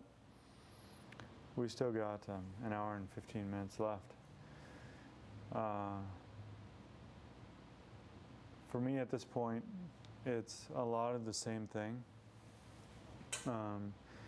I could go through and keep adjusting smaller stuff, and which I will. But I'm trying to think about like what the mental, where my mindset is at. And as you are making art and thinking about art and some of the stuff that's maybe bothering me still, I would think, as I look at it, this dark here, that's been bothering me for a while. So it's in nature. I just have to think about how can I adjust it so that it becomes part of this atmosphere, or what can I do here that would make this feel more natural, or vice versa. What can I do on top that's gonna, that's gonna bring this into context? Because right now it still feels like a little bit of a dark ball on a painting. Okay, someone's asking about the vantage point of what I'm looking at and what I'm painting, and thank you for that. We can do some more experimenting and try to figure out the best way for the viewer experience at home. We went ahead and sent the JPEG image so you could pull up the JPEG on the computer screen and literally put it right next to the video, so that the whole time I'm talking, you can be referencing the JPEG. Now, it's going to create some confusion for you because I'm not painting from the photo. And so that's going to, if you're constantly comparing what I'm doing to the photo, that's going to not work so well. But I can show you I can do the iPhone angle again and just give you a sense of what I'm looking at. So let me just prepare this, get the shot.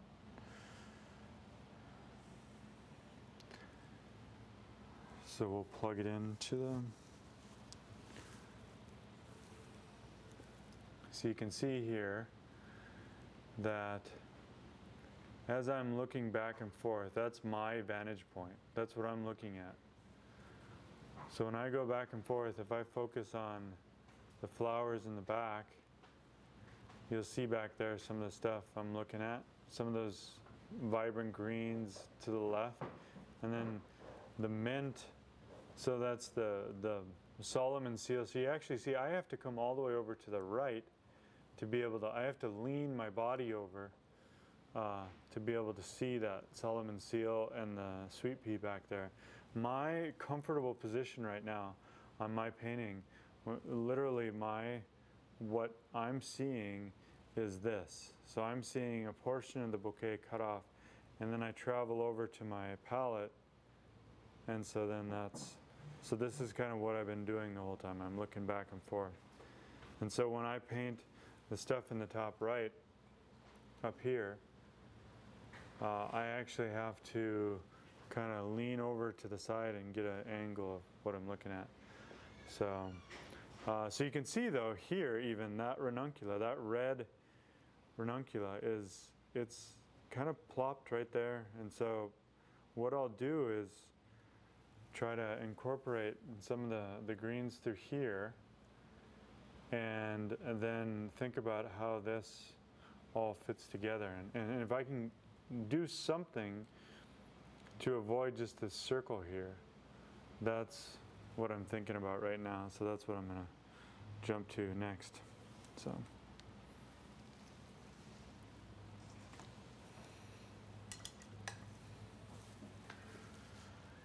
All right. We're on the home stretch. The final hour.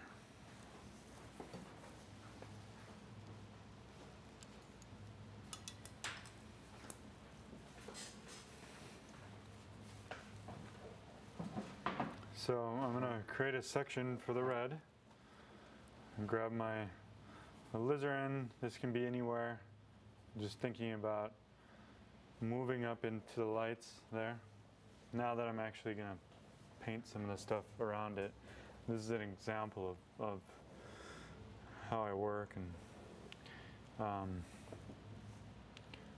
so it looks like there's up at the top, there's a point at which there's a really light up there. And so you can maybe, go ahead and zoom in on that for a second. And, there's a section that, there's a lot of these lights through here, and then some of the stuff that's wilting and getting the specular reflection on the shimmer of the petal. So I will add some brown, add some violet to this, and try to come up in here and think about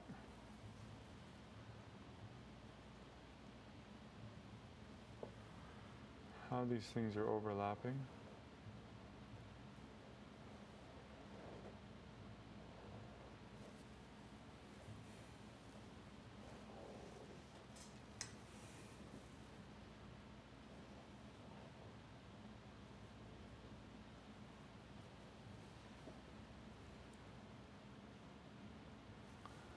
Some bright pink, some magenta. And then getting darker. Some of those petals there.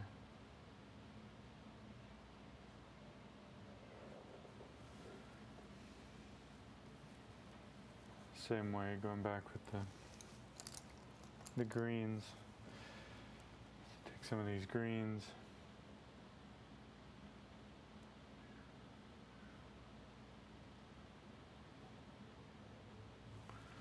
Some of the darks there. This shoots around. There's a green that overlaps there.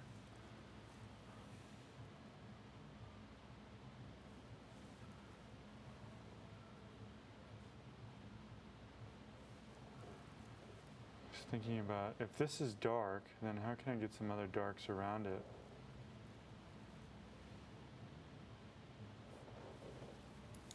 That dark back there, then maybe I could grab the light and get some of these light highlights coming through on this.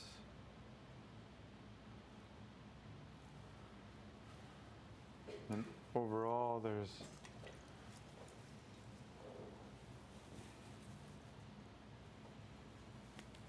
a dark glaze, some more oleo gel. So these would be glazed down, this whole thing.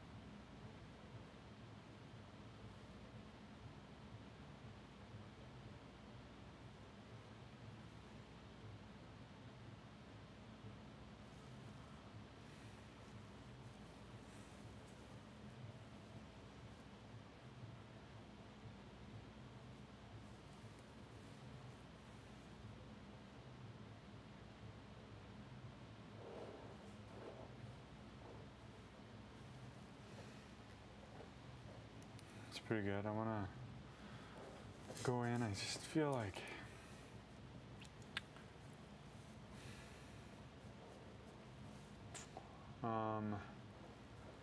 decision making here. Just came up lighter. This is good for you all to watch me squirm a bit, struggle to try to figure out how to make this ranuncula a little bit more interesting so it's not so dark. Definitely,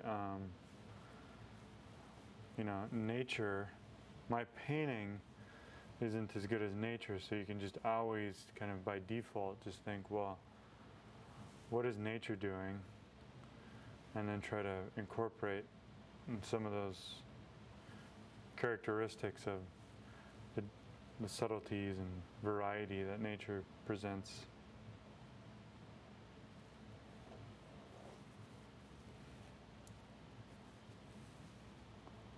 Dark green.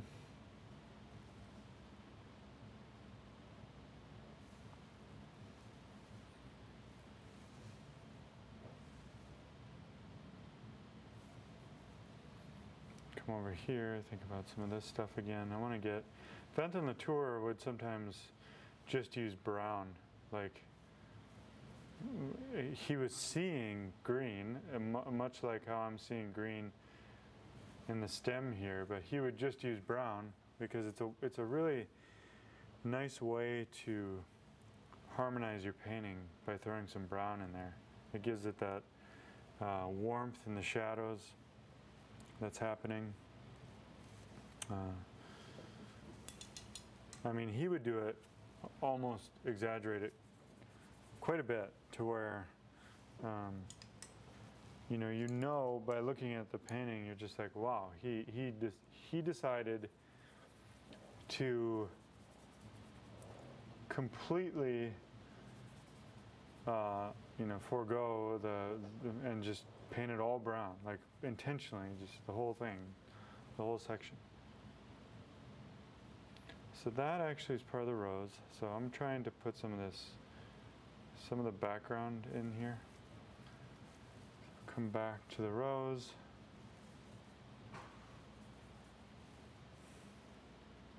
This dark side of the rose.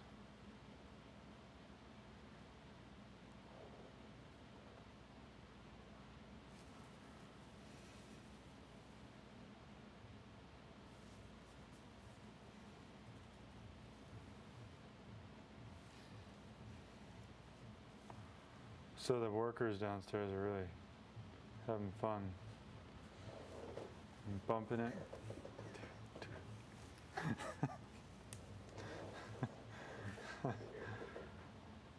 You can't hear it, okay. Just you dancing. That's funny.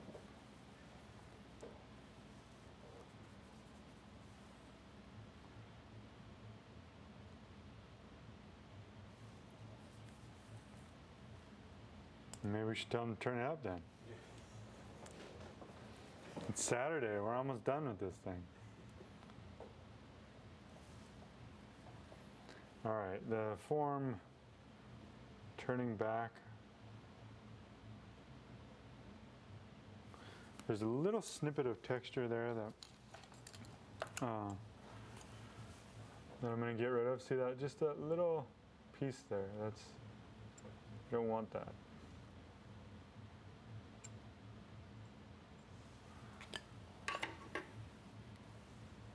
Come back in with the shadow.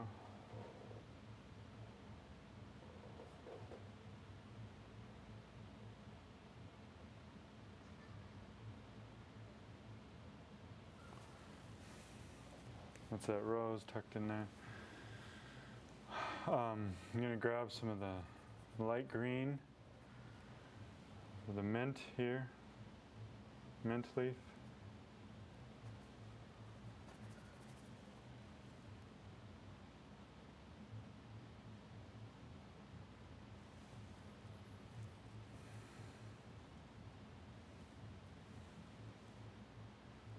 Some of the greens back in the very back.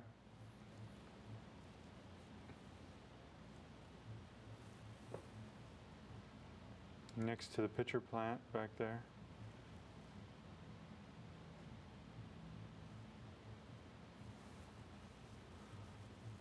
Just grabbing some. That's for the pitcher plant, that like yellowy white kind of stuff. Pink, and then the green. You can see at the end of the painting, I have a little bit more freedom to just kind of grab whatever's on my palette, grab some oil, grab a note,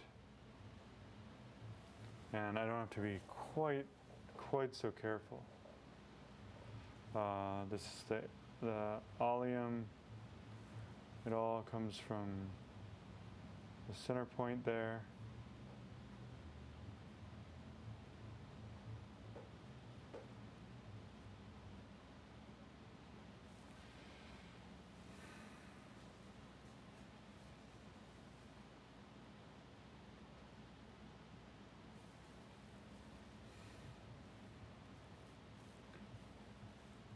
Now there's a cool thing happening with, I believe that's some more of the mint. I have some of the greens from the background here, but I want to, any chance I can overlap something, I usually do it. So right now the mint is kind of jumped in front of the ranuncula, and so I'm just going to go ahead and incorporate that in. I think it's kind of cool.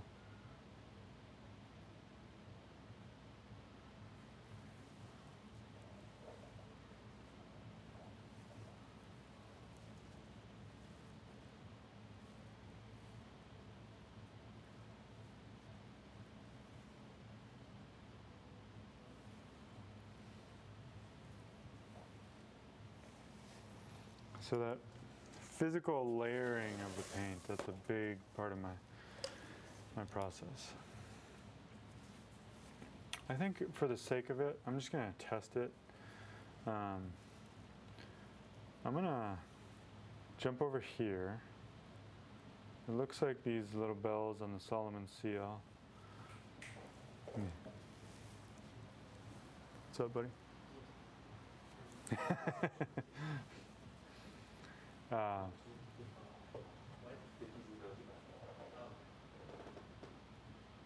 So let's see. I was going to talk a little bit about trying to maybe just bring just a hint, maybe just another like snippet of red over there. I feel like the composition needs it. That's one of those things where artistic license, I feel like I can go ahead and do it. And if I don't like it, I can, you know, pull it out. It doesn't matter. But it's just a little hint of something, some red, and then what I'll do is I'll put some of the Solomon seal in front of it so that it looks like it's not just a piece of red paint stuck there. So I'll darken this.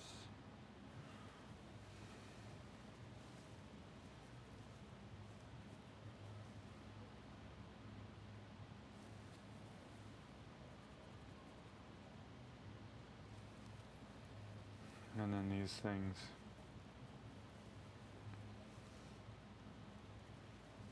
Will come in front of it.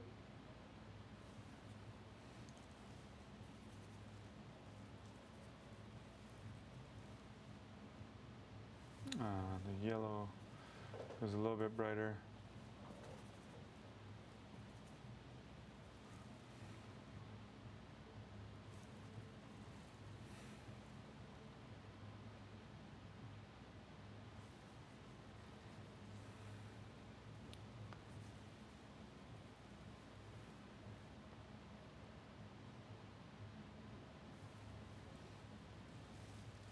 See how that just, I like it. I don't know if you guys like it, but that's just, that's an example of inventing and creating and making sure your painting is doing what you want it to. I don't want this to go too light, but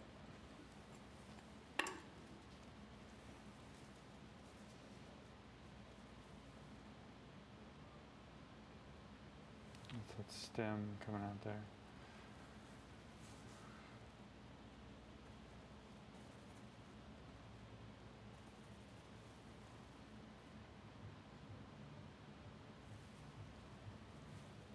A little bit of green in front of it here.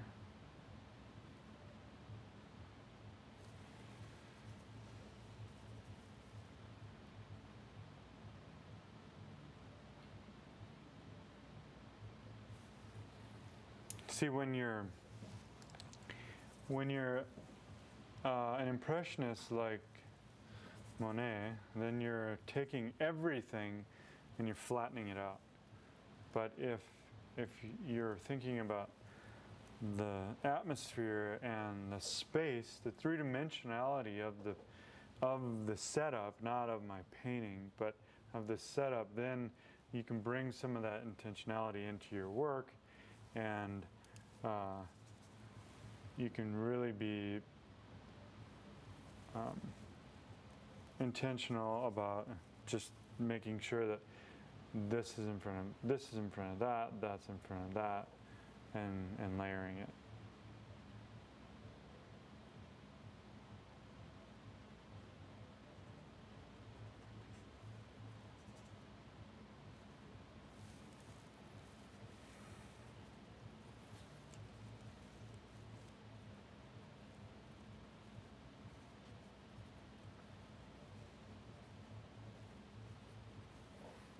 I haven't heard back from anyone if they're painting along with me.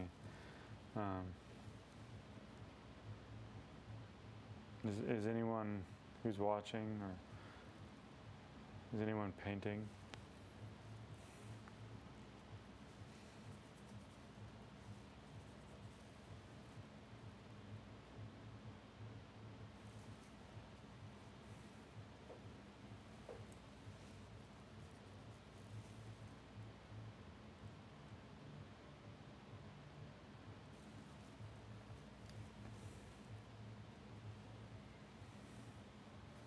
I'm going to come over here to the right side again and just clean up this stem.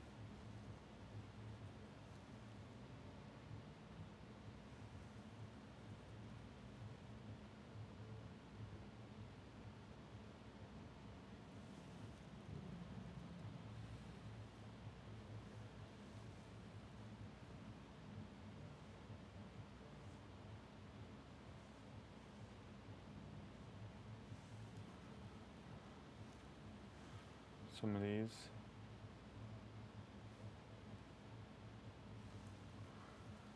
Top little snippets of mint overlap.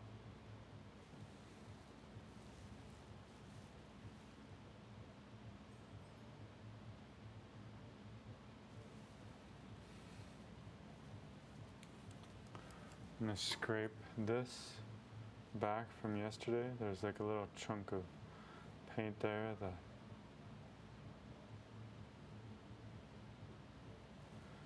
Okay, and because it lifted up,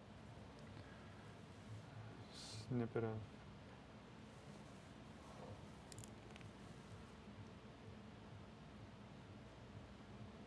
Karen Nev says that she's staying alongside with you in Germany.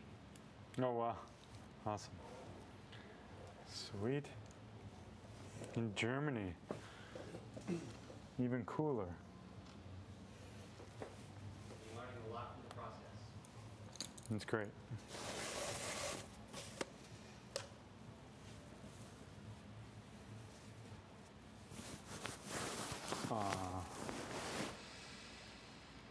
I can go down and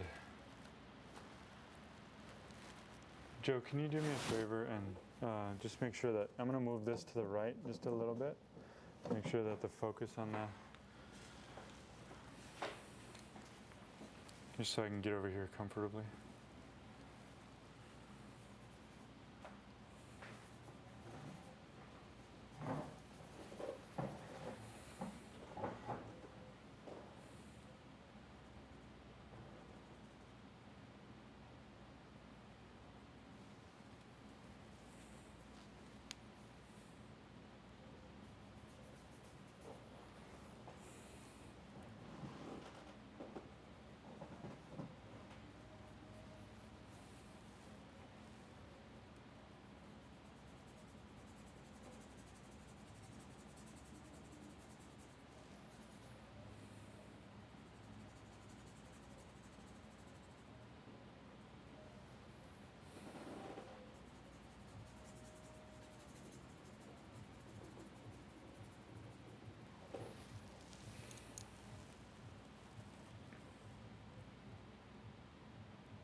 Gotta hold your breath on that.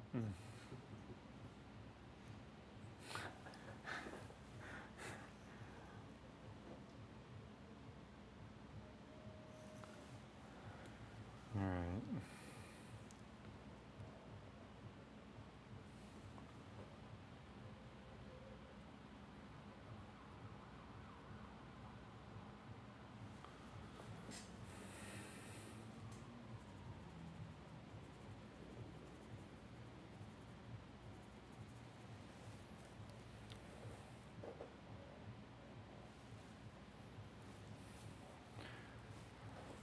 So this dark of the table, the raw umber, burnt sienna, a little bit of black in there.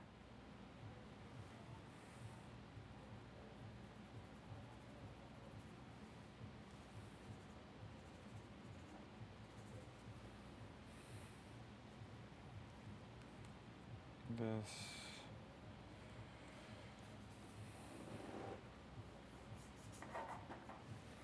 So I'm going to grab, I want the table to go a little bit lighter like this side.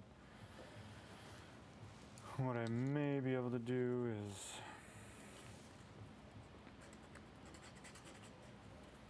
sand it.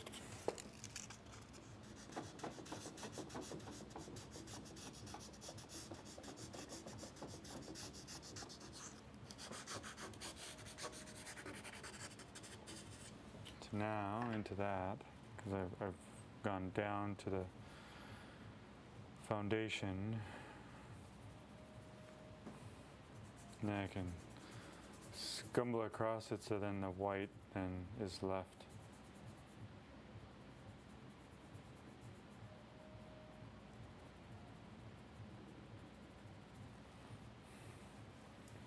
Grab some of the shadow again. Dark side of the vase, get some viridian.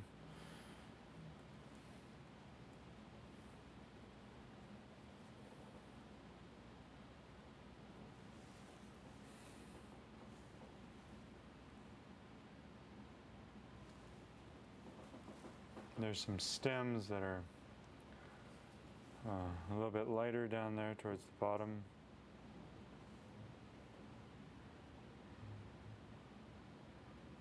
I don't want to go too green like that. I think sometimes you can kill it. If there's a lot of green up here, then I'm going to pull that back.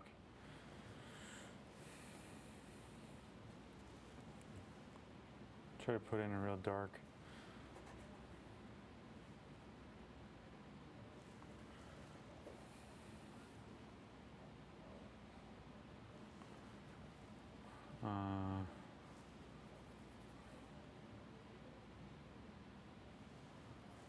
Stem going up this way.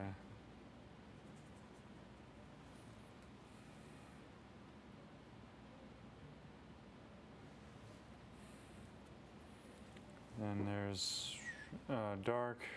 Let's see down here. Try to get this.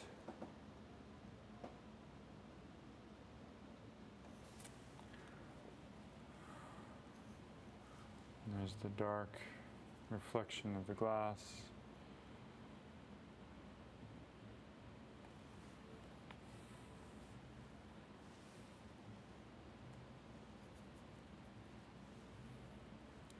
Some more of the highlights.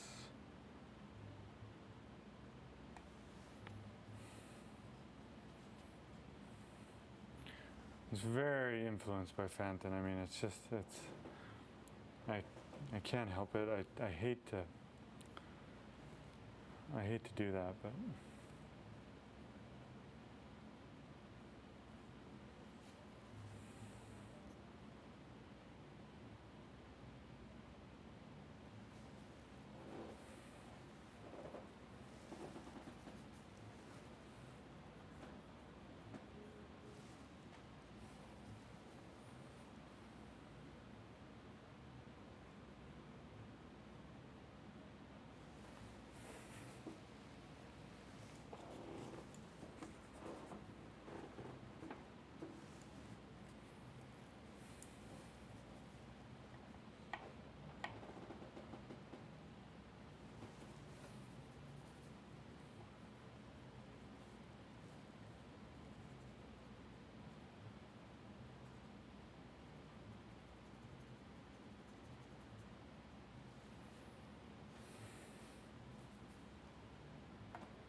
some of the highlight up here, reflected light from the background.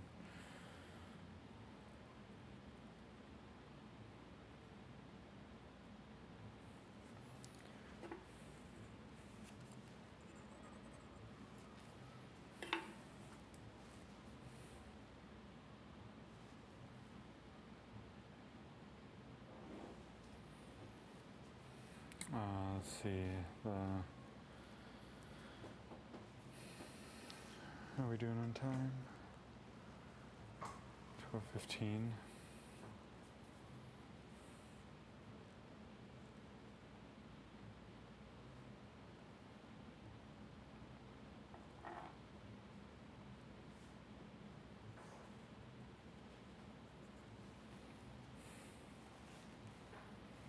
Okay.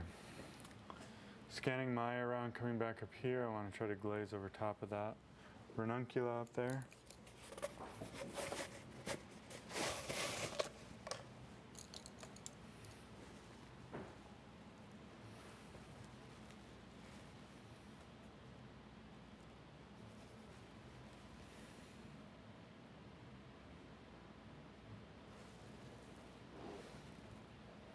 I always do a glaze, combination of glaze and thick paint.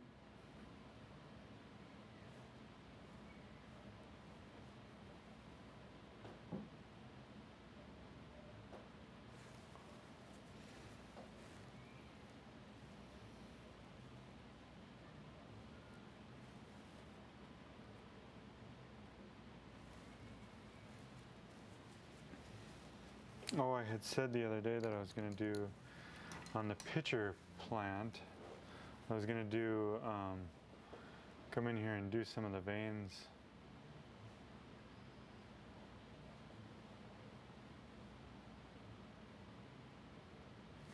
So there's a green leaf right behind it, it looks like. Goes darker than that.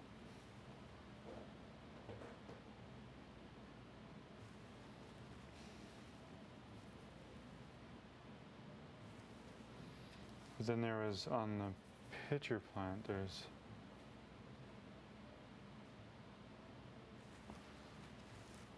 it's like I'm adding some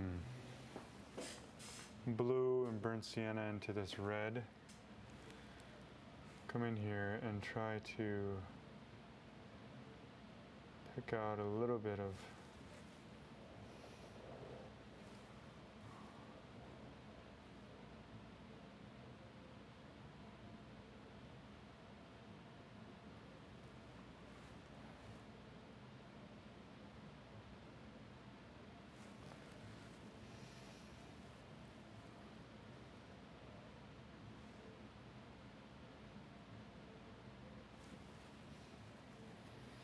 and can go back with the white.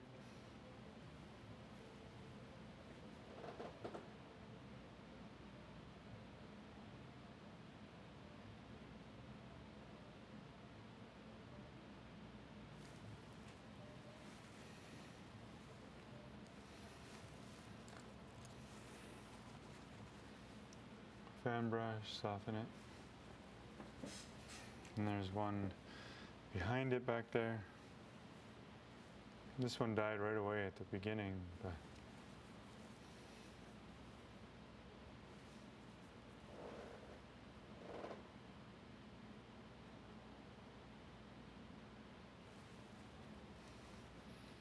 I'm going to choose to lay off on that one, at least in the shadow area. Put some of these, the bells of the oleum, and then I come up and I can finish up maybe some of the pitcher plant up here.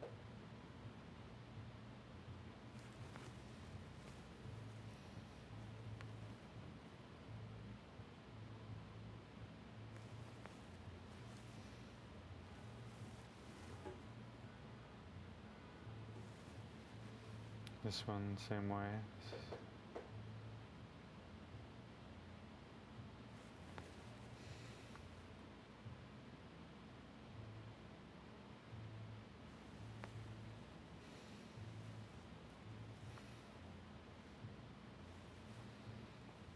Okay, we're getting down into the nitty-gritty here.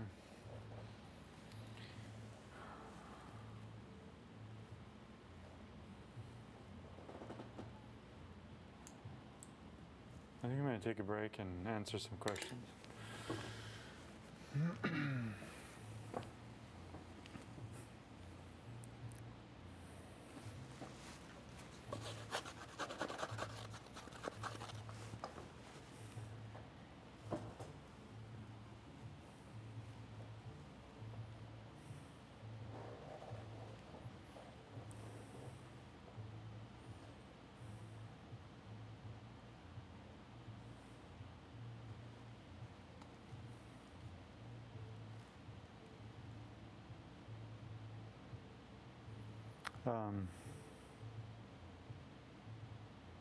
Can you talk about the progression, your progression as an artist, and how you developed your style?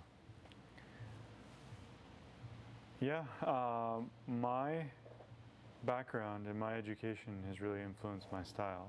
So, at the very first day I talked about, I was influenced by the Impressionists and then got a little bit more of the academic training. And that's very apparent in my work, that I think what people like about it is it's got some character to it, it's got rhythm and brushwork, but at the same time it doesn't get rid of the drawing, or it's not super flat. What happens a lot of the times is we can try to paint like Sargent from a photo, and unfortunately Sargent wasn't painting from photos that often, so then that method doesn't really work out. And so we have to go beyond the photo and think about how do we react to nature, how do we react to this three-dimensional thing, and then let our brushwork be a result of that. And so good drawing, understanding of form, good organization of your technique as far as thin to thick and medium and layering and knowing what you can get away with and what you can't.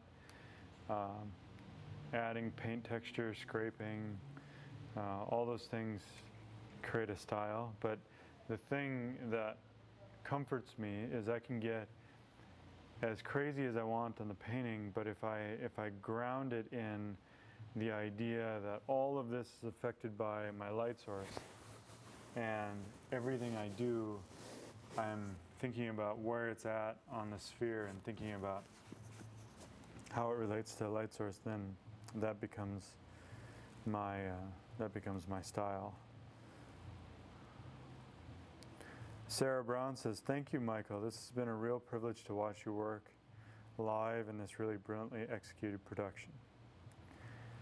Having these to watch back is a great feature. It gives the opportunity to take in all the information and not be overwhelmed." So thank you, Sarah. Really excited about trying to sand in the backgrounds. That's good. If you do it, be careful. Use a fine-tooth sandpaper, and if you have a leg ground, be sure to oil out before you do it, so that you're not inhaling the lead paint. The same thing can be achieved if you scrape with a palette knife. So if you were to have a clean palette knife and kind of just scrape the surface, you can kind of scrape off some of the paint. So you may want to try that as well. Sandpaper can be a little bit blunt. You can take off too much and end up maybe ruining your painting. You said if this was a 20-hour painting, you would make it more detailed. Do you vary the level of detail in your flower paintings? How do you make that decision? So that goes back, a few people have asked me about that, and how do you leave out information? What do you know to put in? And the rule of thumb for me is I try to paint it as good as I possibly can. And by default, the result is that it's just going to be, it's just going to be one of my paintings. So there's always something left out.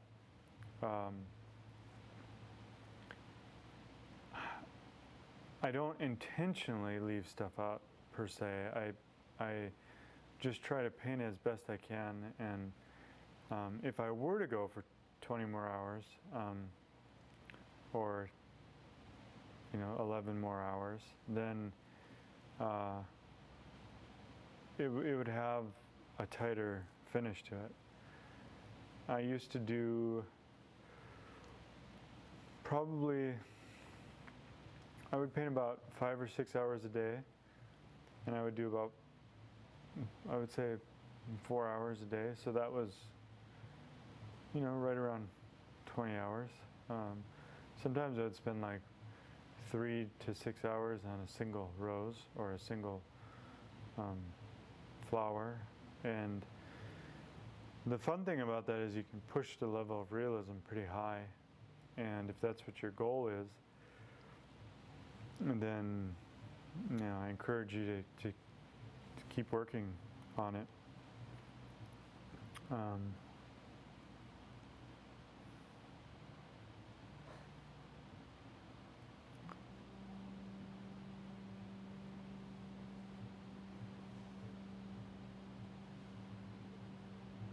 Do you have any other?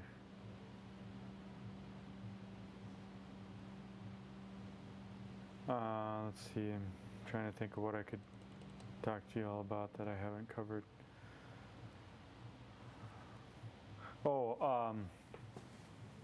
Somebody had asked about the idea of the underpainting being not just like a dead underpainting, but the fact that it was kind of looked like an alla prima underpainting. And that's a good observation, because that was my intention. Is what I do is with alla prima painting, you're trying to paint as good as you possibly can in one shot. And when I'm painting this, setting it up, knowing that I'm going to go 3 days, I try to paint as good as I can, knowing that I'm going to go in and do a bunch of this overpainting, physically overpainting something, glazing something, and then rendering into it. You know, that the idea of painting something dead or not quite finished, to me, that that has its place. I'm sorry, no one's here, so I'm talking to the camera. What? A donut? Give me a shot of sugar. This idea of the underpainting being an advanced painting and then working and evolving from that to me is a big part of my technique. That is how I think about it. I'm painting pretty vibrantly at the beginning, setting it up, thinking about how then can I manipulate it. An area like through here you saw in the mint, the phlox, the stock, all that stuff, oleum back in there. It's like overlapping. There's just all these things that are going on that are super subtle that in the end, if I were to take, I mean, you guys can see it from this camera, so that's good. I mean, that's a great shot. The stuff that I've rewatched and looked at, this is like, going back to the idea of, I mean, as you've said, people have said it over and over, that it's excellent production quality. This is like the best seat in the house. Oftentimes when you're in a workshop, you're not hearing me because I'm facing this way. And I'm painting and I have a deep voice, so you're like 15 feet away and you're not able to catch what I'm saying. So with this, it's been nice because I'm mic'd up, you can hear everything, and you know, you can send in a question whenever you want. So, oh man. All right, I'm gonna get painting again just because we have a half hour and I have to stay awake.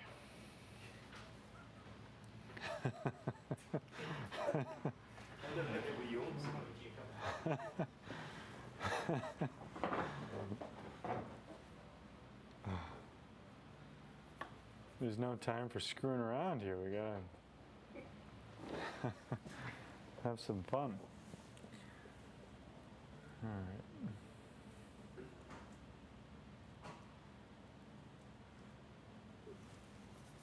Going over with my background over here. I learned from Carlo Russo in his DVD that with lead white, actually, it sits on the surface better for the background. It doesn't sink in quite as much. So I'm dipping into my lead and going over some of these parts that have dried darker. That's something he talked about in his DVD on painting glass.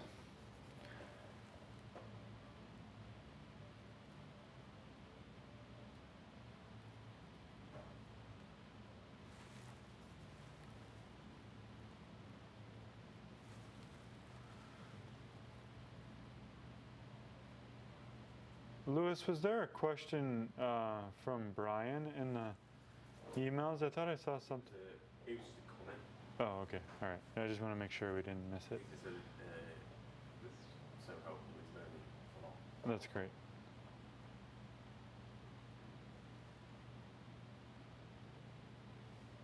At least that's what I sort of consistency.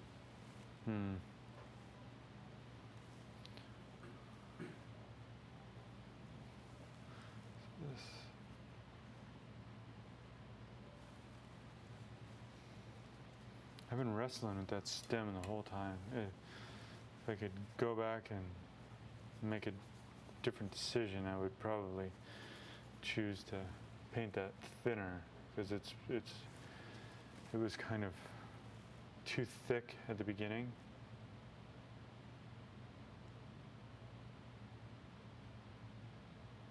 So just try to.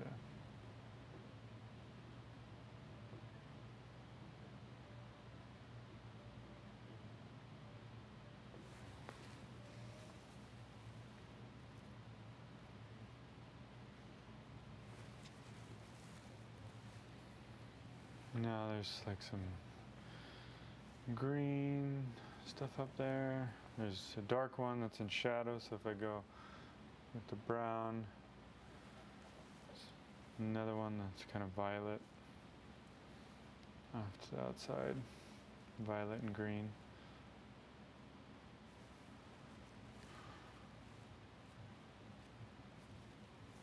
Mix up the background.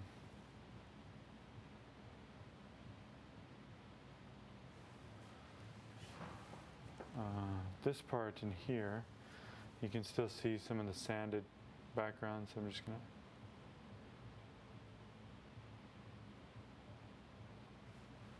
to... And that's actually interesting that that's part of the stock that I've painted too far to the right. I'm just going to remove that.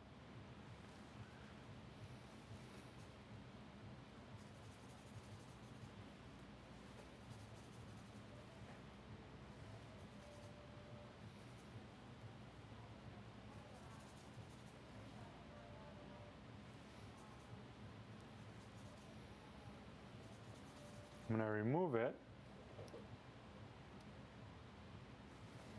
then I have to paint it. I have to repaint it. So I'm going to grab some of the bright yellow, the lead white. Tuck that in back there.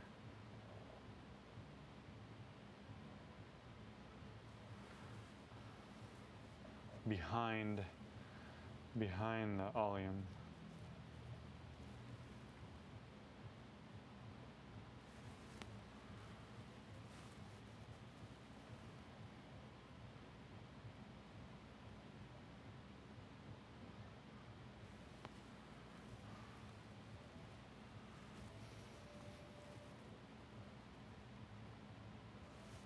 And darken it down. Thinking about this again, this background color, I don't want it to fluctuate. I want it to be the same value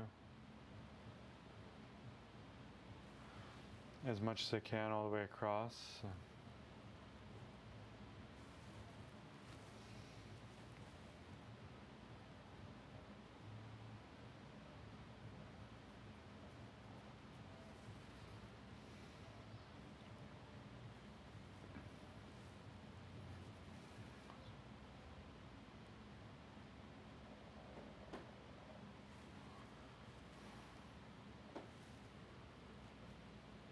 And at this point, my eye is just kind of scanning around the painting still,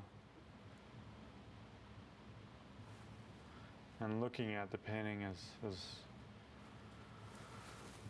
a work of art, and asking myself what does it need, what part is maybe not finished. So I look like right here, and then say maybe that would be better if it was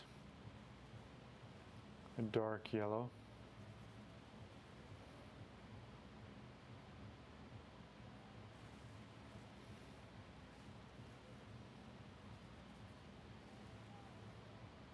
Comes up in transition.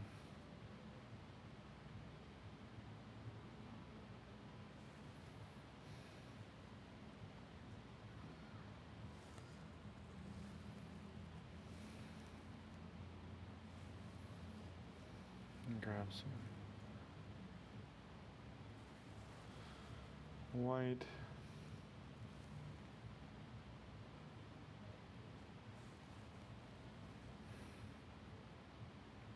Can't remember how that tulip was.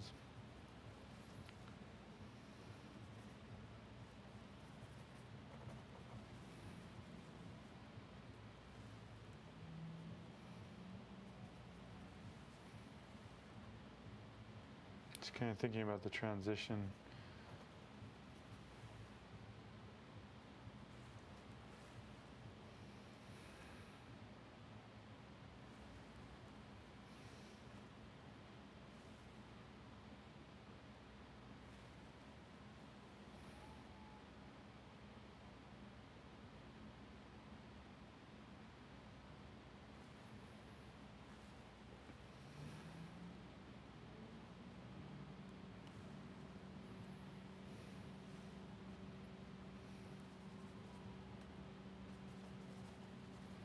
This edge can vary.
What an amazing thing that we can just have this, we can share it with people in Germany and Australia, England, all over the world. It's just amazing.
I didn't like that one, so I'm going to take that out.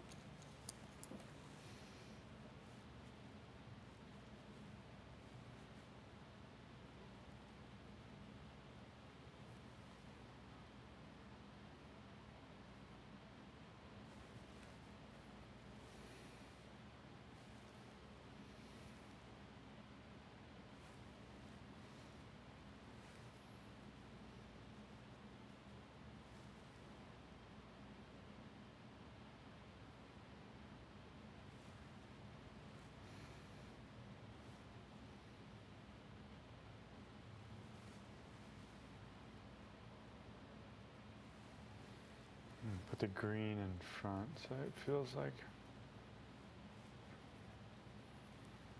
that's casting a shadow there.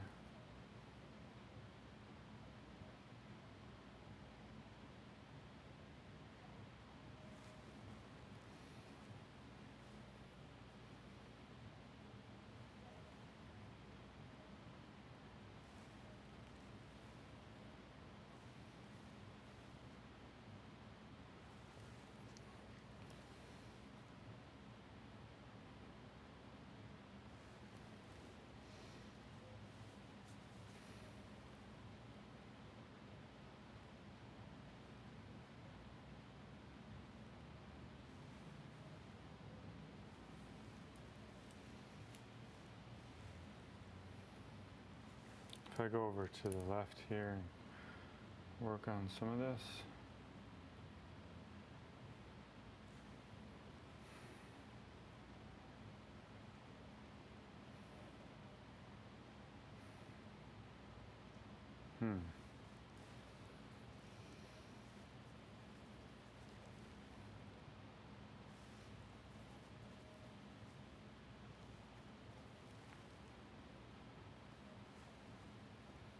These are too evenly, 1, 2, 3, 4, that's just a mistake, so I'm gonna group at least the center two. You always wanna try to make things uneven, careful of the grouping.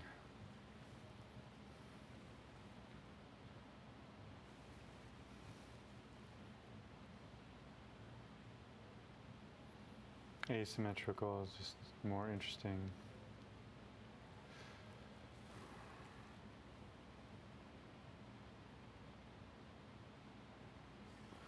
Just a little bit of the light hitting this one.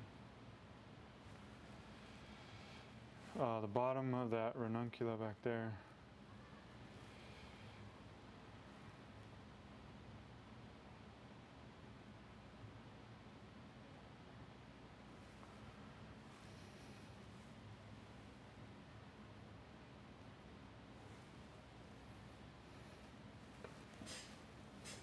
So the top would have been up here. If you look at the photo, I'm sure you guys can all see it, but I can't because it's sunken down. It's fallen.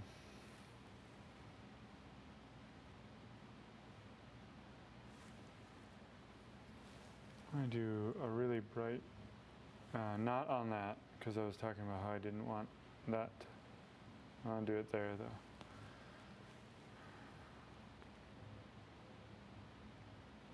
I feel like if that was darker.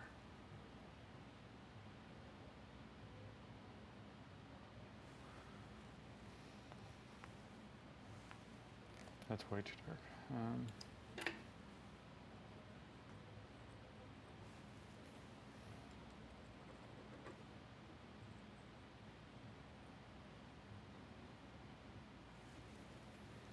I'm going to put a Solomon seal, the little bell right in front there.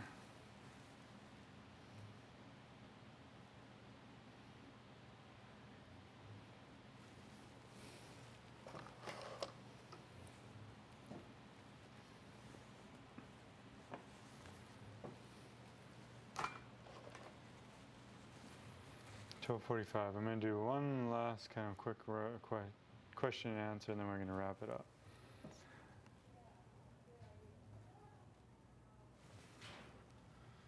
So that's pretty good. I can't complain. I'm pretty happy with it. That's the painting. All right, let's see.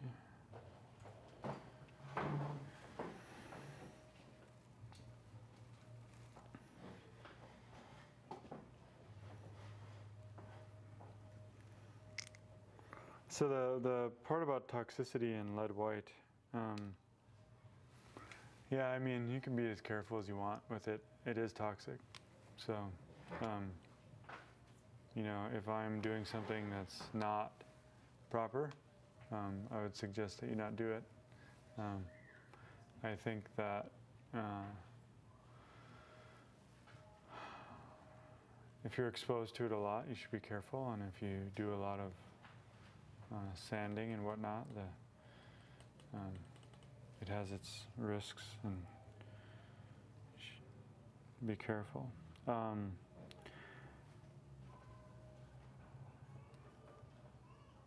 So yeah, everyone, you can feel free after we're done to send us your feedback as far as how your feed was. I imagine that a lot of issues will occur on whichever end that the stream is. You know, if you have a slow internet feed, you may get a lag on the. There shouldn't be any freezing and stopping of the video. If there is, that's something that we'll continue to address. But from what we've experienced on our side, it shouldn't be too bad. Hopefully you guys just you were able to get the majority of the demo and that this was a good format for you. Patricia says, I feel like the dark reds on the right side are throwing my painting off balance. I keep wanting to add more of those darks on the left. Your thoughts? Thank you, Michael. This is fabulous. Pretending it's England in my studio this week. Excellent.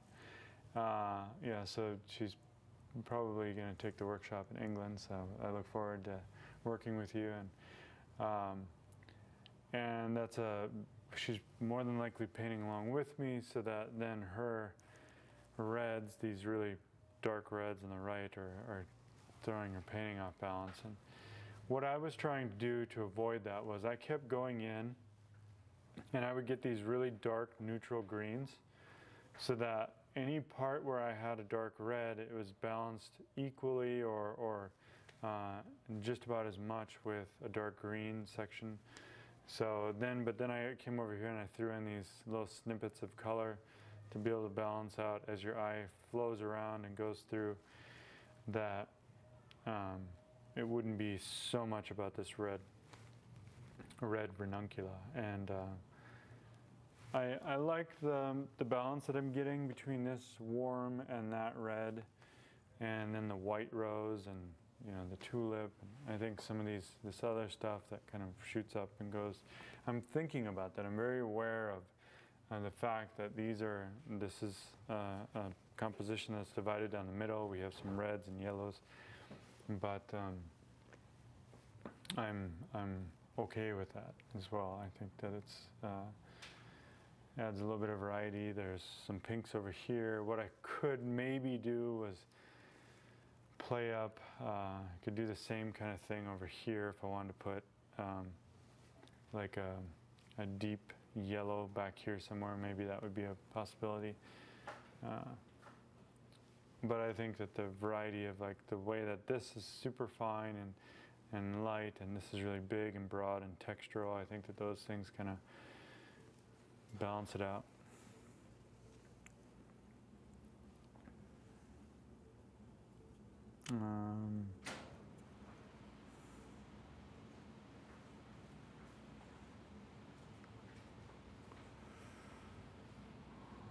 If anyone wants to, the last minute here, send in something. If not, I'm going to slowly start signing off here. I'll just end with kind of wrapping it up and saying that the brushes are available from Rosemary and Company. Just go to their website. You can get the set. They're about $80, I think, so that can help you. The panel that I painted on was an ACM panel. I sanded it. It comes with the manufacturer paint on it, and that's white. So I sanded it, and then I adhered a lead alkyd ground to it with a spatula. And then what I did with that was I took the Sable fan brush, and I just kind of went in when it's dry and just knocked down some of the edges. And then if it's still not how you desire it, the effect that you desire it, the texture, then you can go in, wear a mask if it's a lead base, and sand it, and wash your hands afterward. And, so that's how I prepared the ground. The oleo gel, and they have a walnut oleo gel, they have an oleo res gel. Be careful of not getting confused. The walnut oleo gel is really good. That won't yellow. So if you do any big sections of like glazing out or adding lots of it to your painting, then you should use the walnut oleo gel. I just saw something that bothers me, so I want to fix it. And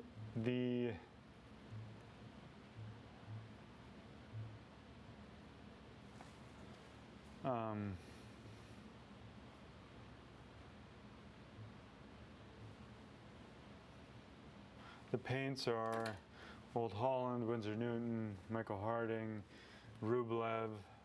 They're all great. And just do what you want according to how you're.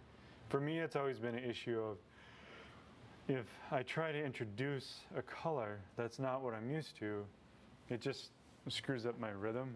It's not even about that one paint is better than the other. There are companies that are better than others, but for me it's more just a matter of preference. So like when I recommend ivory black, burnt umber, and raw umber, I'm pretty particular about those being Old Holland. Not because I love Old Holland paints, but just because that I've found through workshops and every time someone has a different raw umber, I can spot it immediately just because it's not as yellow as the Old Holland raw umber.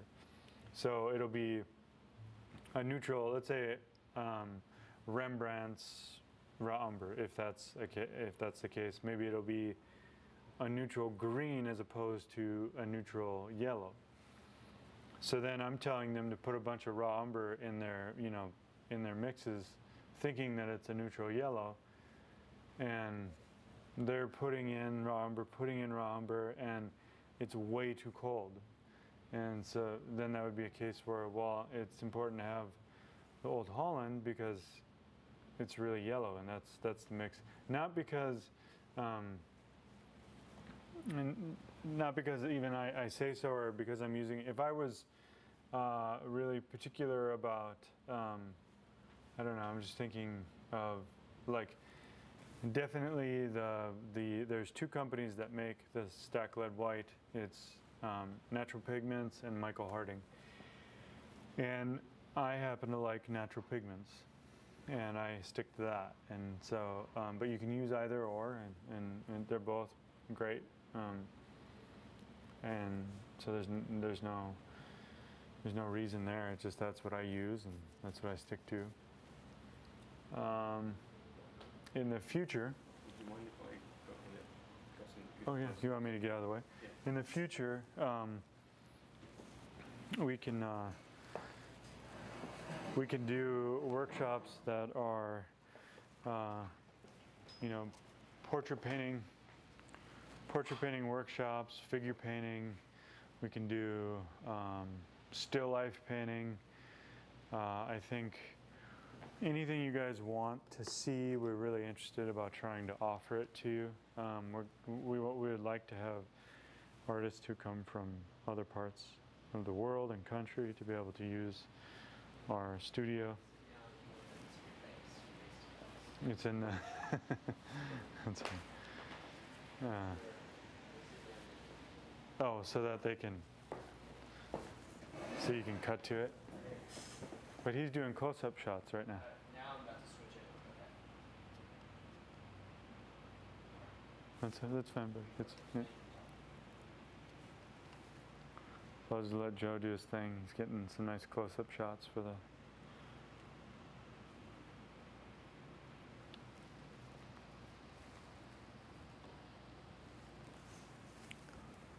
And we can send a high-res image of this to everyone too, just as a when I actually photograph it. It's an option.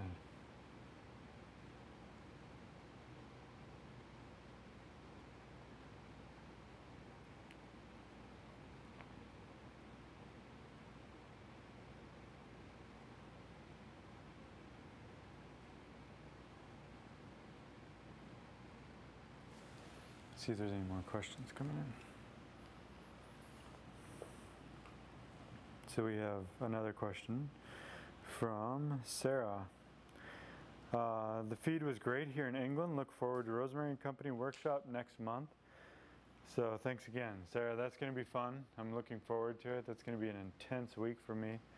I have back-to-back workshops and a demonstration in the evening between the two. So I'm going to be eating a lot of donuts. Oh, shoot. Hopefully we didn't miss anyone's. Hopefully we didn't miss anyone's questions. This is that one in focus. That one may not be in focus now. Move back in. Yeah. So, just to do a signing off, and I want to thank everybody. Thank you all for being patient with this first go through with the production. Something that I've been really excited about for a long time, and so now that we're able to offer it to you, I'm just I think that it's a wonderful opportunity to be able to invite you into the studio. So thank you for joining us. I want to thank again Louis and Joe for doing an incredible job with the editing and video work, and just anything you want to offer or for advice or comments, just go ahead and email us, and hopefully this was an educational experience for you. And until next time, look forward to seeing everyone in England. So until then, take care.